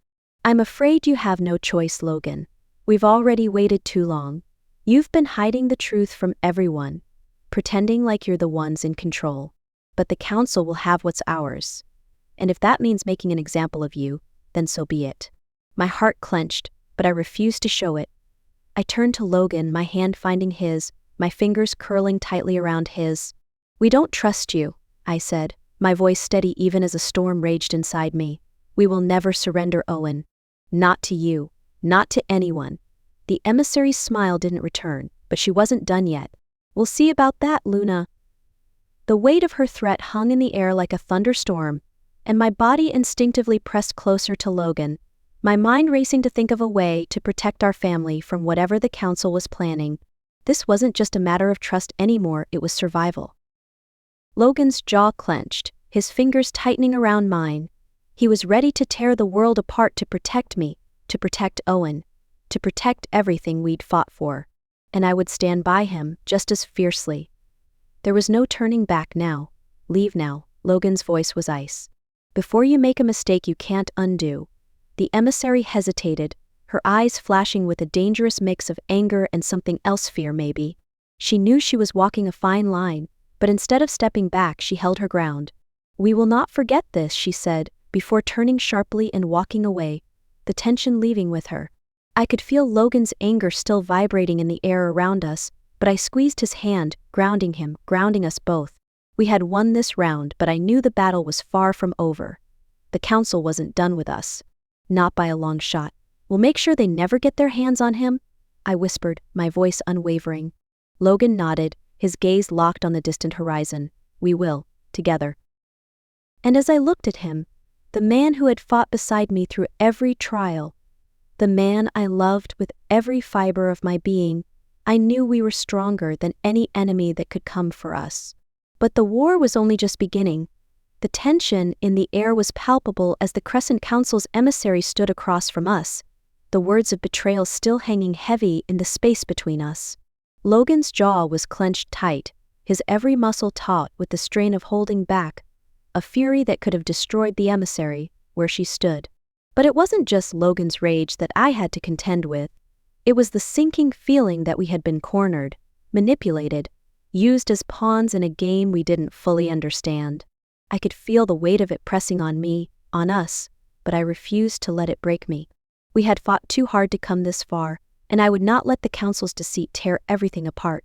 I would find a way to protect Owen, to protect our pack. I glanced at Logan, the intensity in his eyes telling me everything I needed to know. He was ready to do whatever it took. But I was the one with the sharpest instincts. I'd spent years learning how to read people, how to see through the lies and masks they wore. And right now my gut was telling me something critical. The emissary wasn't in control. She was a part of something bigger, something we needed to expose. I took a deep breath, stepping forward, my voice steady despite the storm brewing inside me. I know what you're trying to do, I said, my eyes locking with the emissary's. You've underestimated us. You think we'll just roll over and give you what you want? But you're wrong. Her eyes narrowed, a flash of irritation passing over her features. But I saw something else in her expression, fear, just for a second, before she covered it with the practiced mask of authority. You're playing a dangerous game, Luna, the emissary said, her voice low, laced with venom. You think you're protecting your son, your pack, but you're playing with forces you don't understand. You have no idea what's at stake here. I understand more than you think, I replied, my voice cutting through the tension like a knife. I've been protecting what's mine long before you ever set foot here. I know the council's tricks, and I know you're just another part of the same game. The same one that nearly tore us apart. The emissary's eyes flashed, but she didn't speak. I could feel Logan's presence beside me, like a protective wall, but I knew I had to finish this. It was time to expose the truth. You think you can control us by threatening our family, by threatening Owen. But we won't be intimidated. I took another step forward, my gaze never leaving hers. You've been using Owen, manipulating him through his visions, trying to get your hands on something you can't even begin to control. We're not your pawns, and we won't let you turn our son into one. The emissary opened her mouth to retort, but I wasn't done. The truth had to be spoken, and I was the one to say it. I could feel Logan's pride swelling next to me, but he didn't speak. He trusted me, just like he always had. The prophecy, I continued, my voice ringing out, isn't about what you think. It's not about domination. It's about balance, about survival. You're too blinded by your desire for power to see that. The silence that followed was suffocating. The emissary's composure was faltering, and I could see the cracks starting to form. She knew I had struck a nerve. You've underestimated us, and you've underestimated Owen, I finished. And that mistake is going to cost you. Her expression darkened, but she didn't make a move to challenge me. Instead, she straightened, the mask of calm slipping back into place. "We'll see about that," she said, her voice colder now. "But remember, Luna, the council always gets what it wants. Always." With that, she turned and walked away, leaving behind a sense of unease that settled into the pit of my stomach. I knew this was far from over, but I also knew one thing: we had made our stand, and the council was no longer in control. As she left, Logan turned to me, his hand gripping mine tightly. His eyes searched mine, filled with admiration and something deeper, something that tied us together more than any word could ever express. "You did it," he murmured, his voice raw with emotion. "You stopped them." I nodded, squeezing his hand back, but the weight of the situation was far from gone. I could feel the storm still brewing, and I knew that the hardest battles were yet to come. But for the first time in a long time, I felt something else, a flicker of hope. We were still standing, still fighting, together, and no one could take that from us. The shadows of the trees stretched long under the evening sky, the air thick with tension as the weight of the battle hung over us. Despite the emissary's departure, the atmosphere felt far from settled. I could sense the lingering unease from every pack member, the same uncertainty that had gripped me ever since the council's arrival. But as I stood with Logan by my side, looking out over the pack's gathered ranks, a flicker of something powerful and unshakable filled me. Our pack wasn't broken, and it wouldn't be. I squeezed Logan's hand, feeling the heat of his grip seep into me, grounding me. His eyes met mine, full of admiration and something more. He wasn't just the alpha anymore. He was my partner, my protector, the man who made me feel invincible when everything around us threatened to collapse. And as much as the weight of leadership pressed on both of us, I knew we were in this together. Logan stepped forward, the subtle shift of his posture demanding the attention of every wolf present. I moved beside him, instinctively aligning myself with him, our connection as undeniable as the bond that had once drawn us together. "We fought for this pack," Logan's voice rang out, steady and commanding, carrying the weight of our shared history. "We've fought for our future, and we're not going to let anyone tear that apart. Not the council, not the rogues, and certainly not anyone who thinks they can manipulate us into submission." His words echoed, the air alive with the murmurs of the pack. Their eyes were on us, on him, on me, and I could feel their loyalty, their trust settling like a solid foundation beneath our feet. I stepped forward as well, my voice carrying with equal certainty, "We are stronger than any threat that comes our way. We stand as one, united by our love for this pack, for each other, and for the future we've built."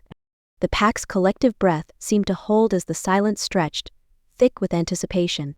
Then, one by one, wolves began to step forward, their postures strong, their eyes full of conviction. First came Sophia, then others, until the entire pack was gathered around us, their loyalty palpable in the charged air. "We stand with you, Luna, Logan," Sophia said, her voice steady and unwavering. "Together."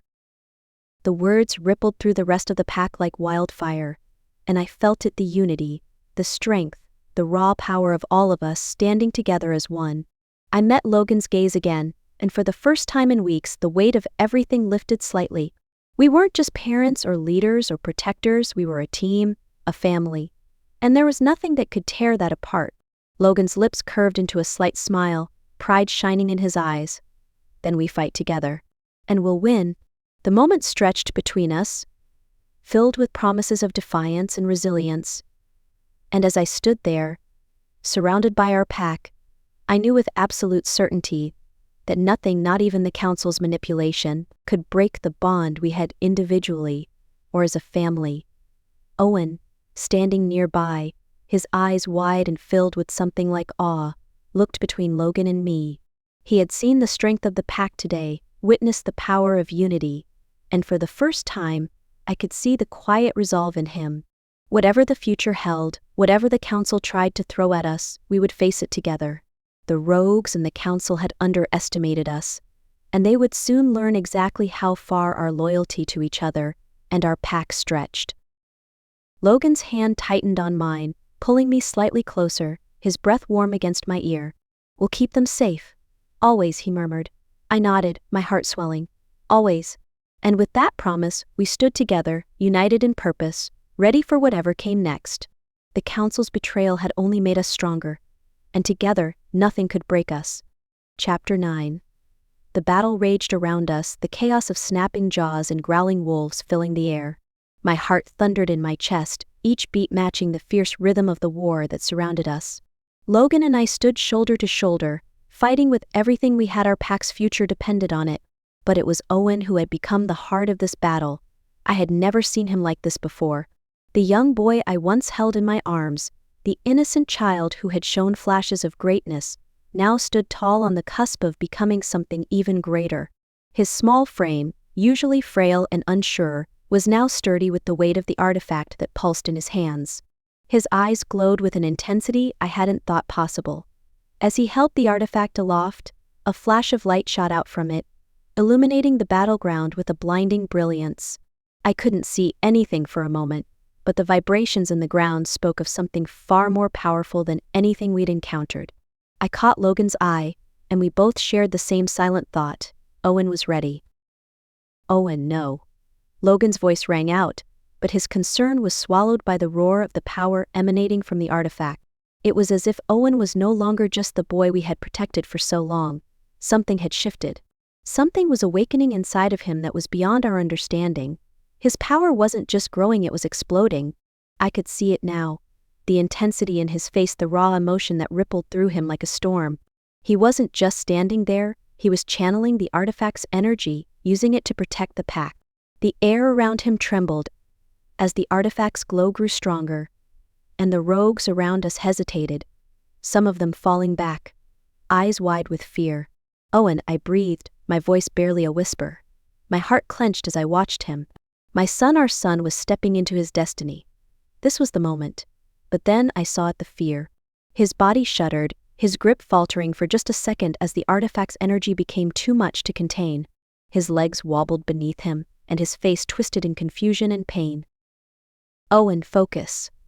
Logan shouted, his voice filled with both command and desperation. For a heartbeat, it felt like the world stopped.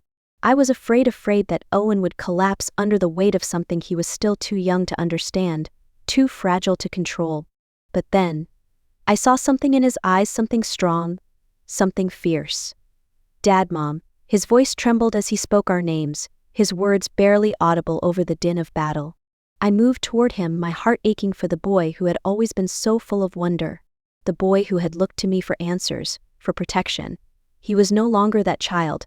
He was stepping into something far more dangerous, more powerful, but also undeniably more amazing. You're not alone, Owen, I said, my voice calm yet filled with determination. We're with you. Always. For a moment nothing changed. But then, his grip on the artifact steadied. The pulse of energy grew more focused, a singular beam of light shooting into the sky. It was as though the heavens themselves were acknowledging the power that had been unlocked within him. And just like that, the tide of battle began to turn. The rogues faltered. They couldn't withstand what Owen had unleashed. I held my breath as I watched Owen step further into his power, realizing that he wasn't just the son of an alpha and an omega. He was the key to something far greater, a force that could change the course of the battle, a force that could change the course of their entire world. Stay with me, Owen, I whispered, more to myself than to him. The realization of his power hit me like a thunderbolt, and my heart swelled with pride and fear in equal measure. But for now, all that mattered was that he was in control. And we together were winning this fight. The battle was chaos, flashes of movement, snarls and growls echoing through the trees. The air was thick with tension, the ground beneath us vibrating with the weight of the struggle. I could barely catch my breath, the scent of blood mixing with the electric crackle of magic that surged through Owen. The fight was nearing its peak, but I knew we weren't done yet. I had no time to spare, no time to think about anything other than Logan by my side. His presence was steadying, like the foundation beneath my feet, like the pulse of the pack's heartbeat itself. Every movement we made together, each step in sync, was proof that we were one fated bound. The bond between us felt stronger than it ever had, and as we fought, I could feel his emotions swirling with mine. He was more than an alpha. He was my mate, my protector. But our real challenge hadn't yet come. I could feel it before I saw him, the rogue leader, standing in the shadows, watching us with a wicked gleam in his eyes. His presence was dark, suffocating. He had been behind the chaos, the manipulations, and now, as the final battle raged around us, He was preparing for his last stand. I didn't have to speak for Logan to know what I was thinking. His jaw clenched, and his eyes met mine for the briefest of moments, just long enough for me to see the resolve there. He was ready. We were ready. And for the first time in so long, I felt the weight of everything we had built. This wasn't just about protecting Owen. This was about protecting the life we had fought so hard for, protecting our future together.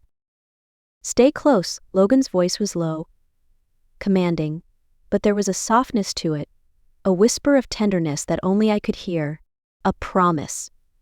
I nodded, feeling the heat of his presence beside me as we moved together, stepping into the clearing where the rogue leader awaited.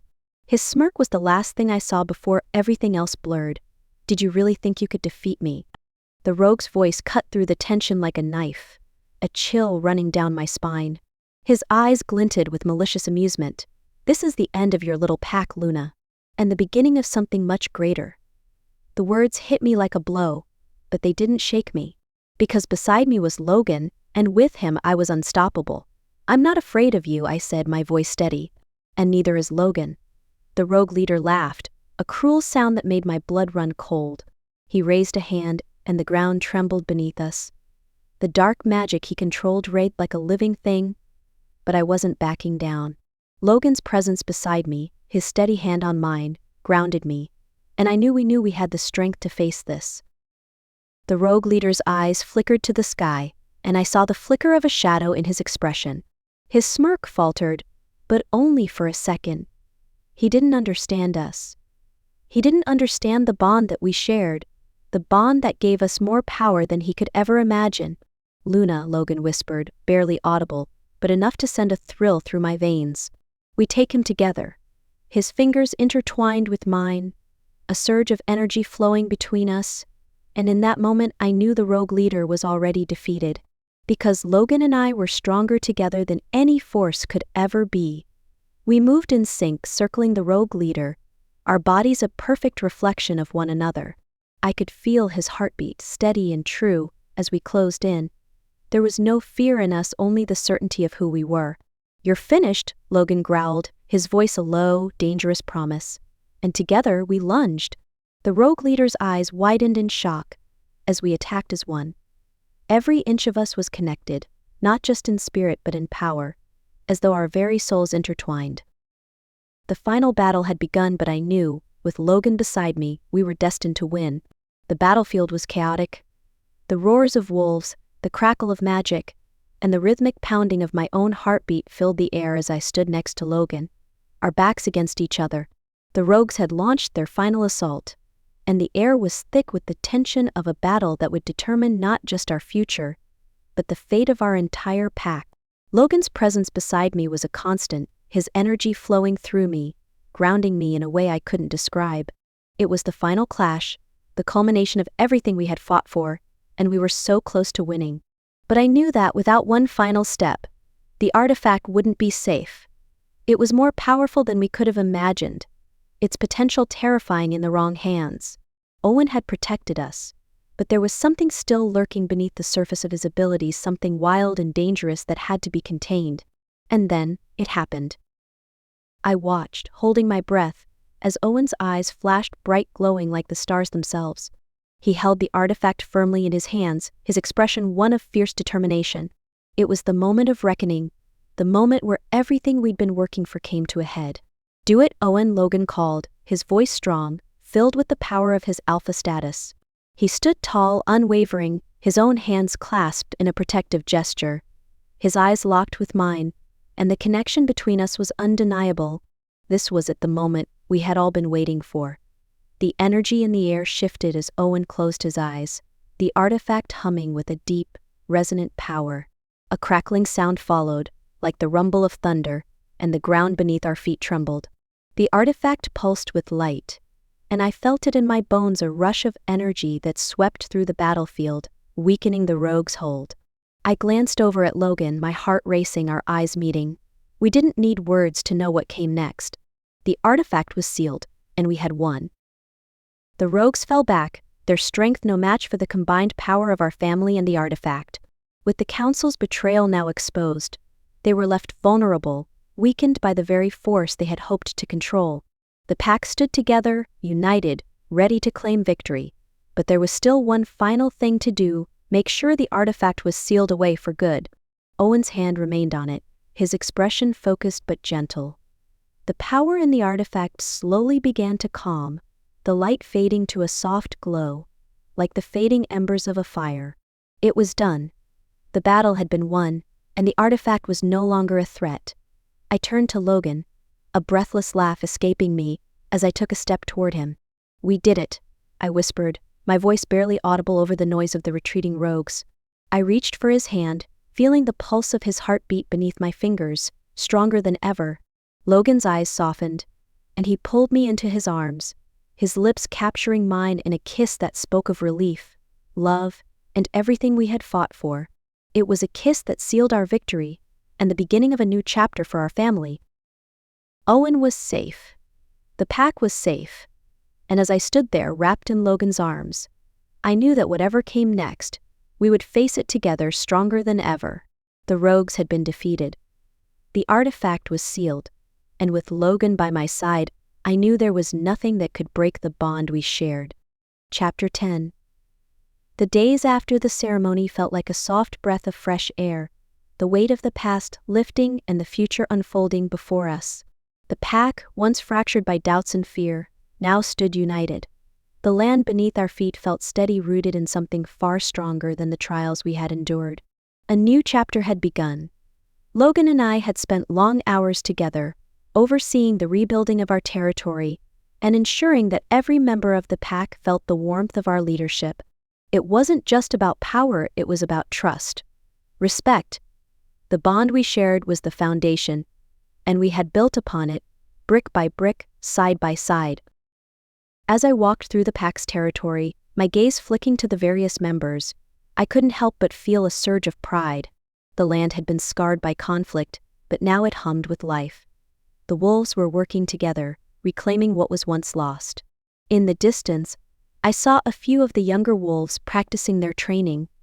Owen was among them, his figure easily recognizable, even from afar.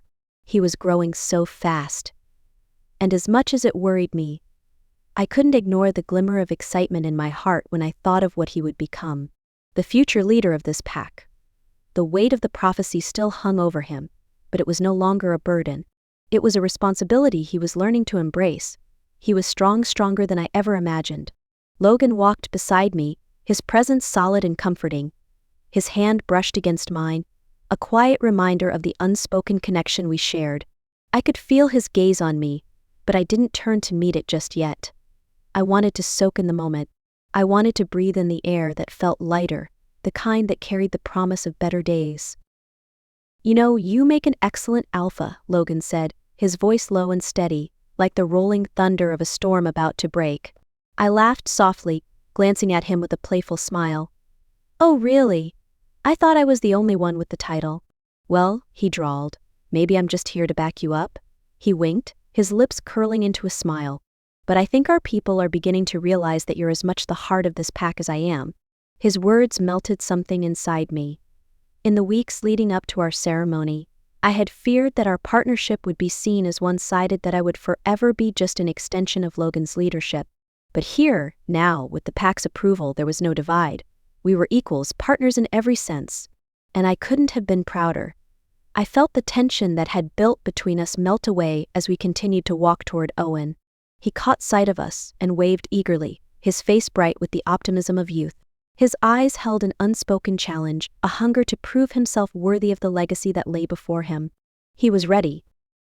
We reached him just as he shifted from one foot to the other, clearly eager to continue his training. I crouched down to meet him eye to eye, placing my hand on his shoulder. "You ready to show us what you've got?" I asked, my voice filled with encouragement. Owen nodded, determination flashing in his gaze. "I'm ready." Logan stood behind me, arms crossed, his usual confident smile in place. "Just remember, you're not alone in this. We're here, every step of the way."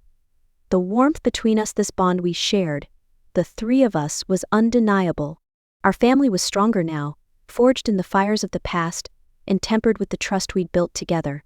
And as I looked between Logan and Owen, I realized that this wasn't just our legacy, it was Owen's as well. We had made it together. And now it was his turn to carry it forward. We would face whatever came next together. And that was a promise I intended to keep. As the day stretched on, we worked side by side. The pack, our people, moved with purpose, working the land, strengthening bonds, and preparing for the future. Every step felt like a new beginning. And for the first time in a long while, I felt that peace, true peace, that only comes when everything falls into place. The strength of our love, our family, and the pack's unwavering trust in us were the roots that would carry us into the future. Nothing could tear that down. Not the council, not the rogues, and certainly not the challenges yet to come. And as I glanced over at Logan, our fingers brushing once more, I knew that our story was far from over. It was just beginning. The sun hung low in the sky, casting a warm golden hue over the clearing. It was quiet now, the kind of peaceful stillness that felt like a breath held in anticipation. Owen stood in the center of the makeshift training ground, his brow furrowed in concentration. The others were watching from the sidelines, their faces filled with a mix of curiosity and pride. But for me, it was more than that. It was the weight of the future. I couldn't help but smile as I watched him. My son, growing into the role he was destined to take. Despite everything he had gone through, everything we had faced as a family, Owen stood tall no longer, the uncertain boy he had been when we first discovered his powers. Now he was a force to be reckoned with. Logan stood beside me, his arm around my waist, his presence a solid anchor. His warmth seeped through me, grounding me in the moment, yet his eyes were focused on Owen, the pride in them unmistakable. He was a protector, a leader, but watching our son, his future laid before him, Logan's heart swelled in a way I knew mirrored my own. "He's ready," Logan said softly, his voice thick with emotion, though he kept his gaze on Owen. I nodded, my heart skipping. "I think so too." My voice was barely more than a whisper, carried away by the breeze. But the words carried so much weight. Owen had spent the past few weeks adjusting to the reality of his abilities, training under Logan, the older wolves, and even me when I could. But today felt different. Today was the day he would step into his power fully. He had been practicing with control, honing the skill to harness the artifact's magic, learning how to use it without letting it consume him. The artifact had always been a part of his destiny. And now, he was learning to wield it with purpose. A sharp crack of a branch snapped me back to the present. Owen's hand clenched at his side, the familiar energy crackling around him. It wasn't violent, but it was alive, dangerous. The artifact thrummed in response, its power reaching for Owen, pulling at him. He winced but held it steady. "Focus, Owen," Logan called from beside me. His voice was commanding but soft, never the harsh tone he used in battle. This was different, this was teaching. "Control it. You're stronger than you think." Owen's gaze flickered to us for a moment, catching the encouragement in Logan's eyes, and then returned to his target. He stood tall, shoulders squared, his fists clenched at his sides. I could see the determination in his face, the weight of responsibility he was learning to bear. The energy surrounding him intensified, the air humming with it, thick and almost electric. My heart skipped again, a nervous fluttering deep in my chest. The artifact was reacting to him. It always did when he was close. But this was different. This was him fully embracing it. I could see the way it connected with him now, not as a stranger's power but as a part of him, a part of who he was meant to become. Logan's hand tightened around my waist, his muscles flexing in that way he always did when he was focused, when he was watching our son in the midst of something important. I turned to meet his gaze, and there was a spark of recognition there, something shared in the way we both looked at Owen. "Owen, you are the future of this pack," I said, my voice steady, but the emotion behind it was deep. "And the strength you carry within you is not a burden, but a gift." Owen's eyes flickered with doubt, but the words seemed to steady him. He took a deep breath and closed his eyes, drawing in a steadying inhale. The energy around him calmed for a brief moment, a moment of peace before he released it, the power flaring outward as he directed it with precision. The air around us hummed with magic, the artifact's power visibly reacting to his control. It wasn't perfect, but it was progress. It was him learning who he was. And as I watched him, I realized how far he'd come, not just in his ability to control the artifact, but in his ability to accept his role. We all knew the future wasn't certain. There would be more battles to face, more obstacles to overcome. But watching Owen now, standing tall, his body filled with strength and purpose, I had no doubt that, one day, he would lead us all just as Logan and I had done before him. The moment stretched on as he honed his focus, drawing in the power, shaping it.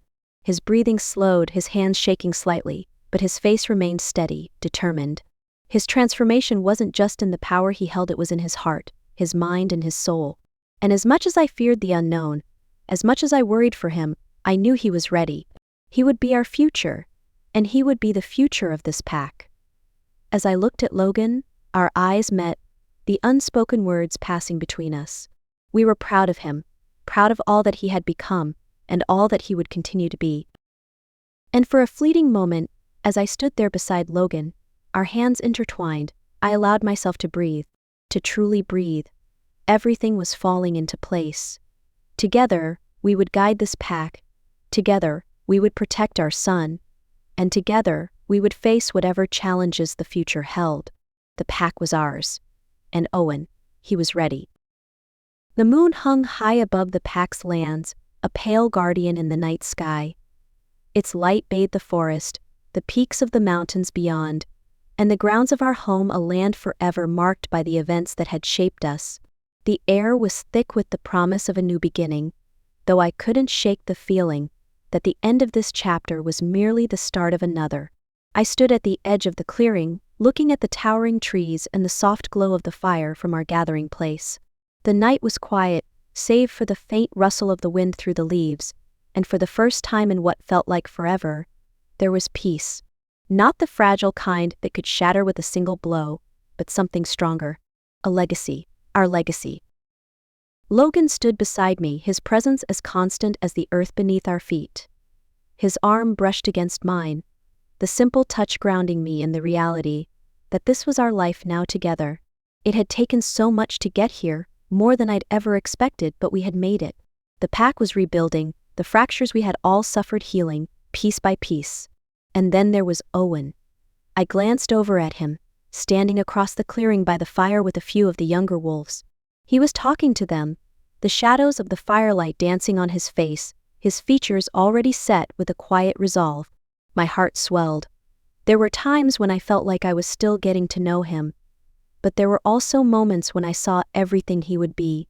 He was stepping into his power, into his future. Logan's hand tightened around mine, his fingers sliding between mine, and I turned to look at him. His eyes were on Owen, but there was a deep affection in his gaze. It was the same look he had always given me, one that told me that no matter what had come before, we had created something worth fighting for. "He's ready," Logan murmured, his voice low and sure. I nodded, unable to tear my gaze away from our son. He's going to be a great leader. We'll be right there with him." Logan's words were more than just a promise, they were a vow. As I watched Owen, something shifted within me, a subtle change in the air, as though the earth itself was holding its breath. The power of the artifact, that lingering force that had seemed so dangerous, so out of our control, was now something we'd managed to keep contained. But I couldn't ignore the way it pulsed with quiet energy, waiting. It had been sealed, yes, but the question lingered. Was it truly dormant? Or was the artifact just biding its time? The sudden thought made me tense, a cold shiver running down my spine. It was a danger I couldn't ignore, even in the midst of our victory. Logan seemed to sense the change in me. He turned to face me, his expression softening. "You're worried," he said, his voice barely above a whisper. "About Owen," I admitted, my voice trembling just slightly. "And the artifact?" "It's not over, Logan." "Not really." He took a step closer, lifting my chin so I met his gaze. His hand cupped my cheek, warm and reassuring, as if grounding me in the here and now, in our world. "We'll figure it out, we always do." I nodded, but deep down, I knew that the challenges ahead would require more than just our strength. They would need trust, something deeper than we had before. But with Logan by my side, and Owen standing tall at our side, I knew we could face whatever was coming. Together. "I trust you," I whispered. "And I trust you," he replied, his voice unwavering. But as we stood there, side by side, the night air heavy with both the peace we'd earned and the unknowns that still loomed ahead. One thing was clear. Our journey wasn't over. The road would twist and turn, but we would face it as a family, as a pack. And whatever came next, we would be ready,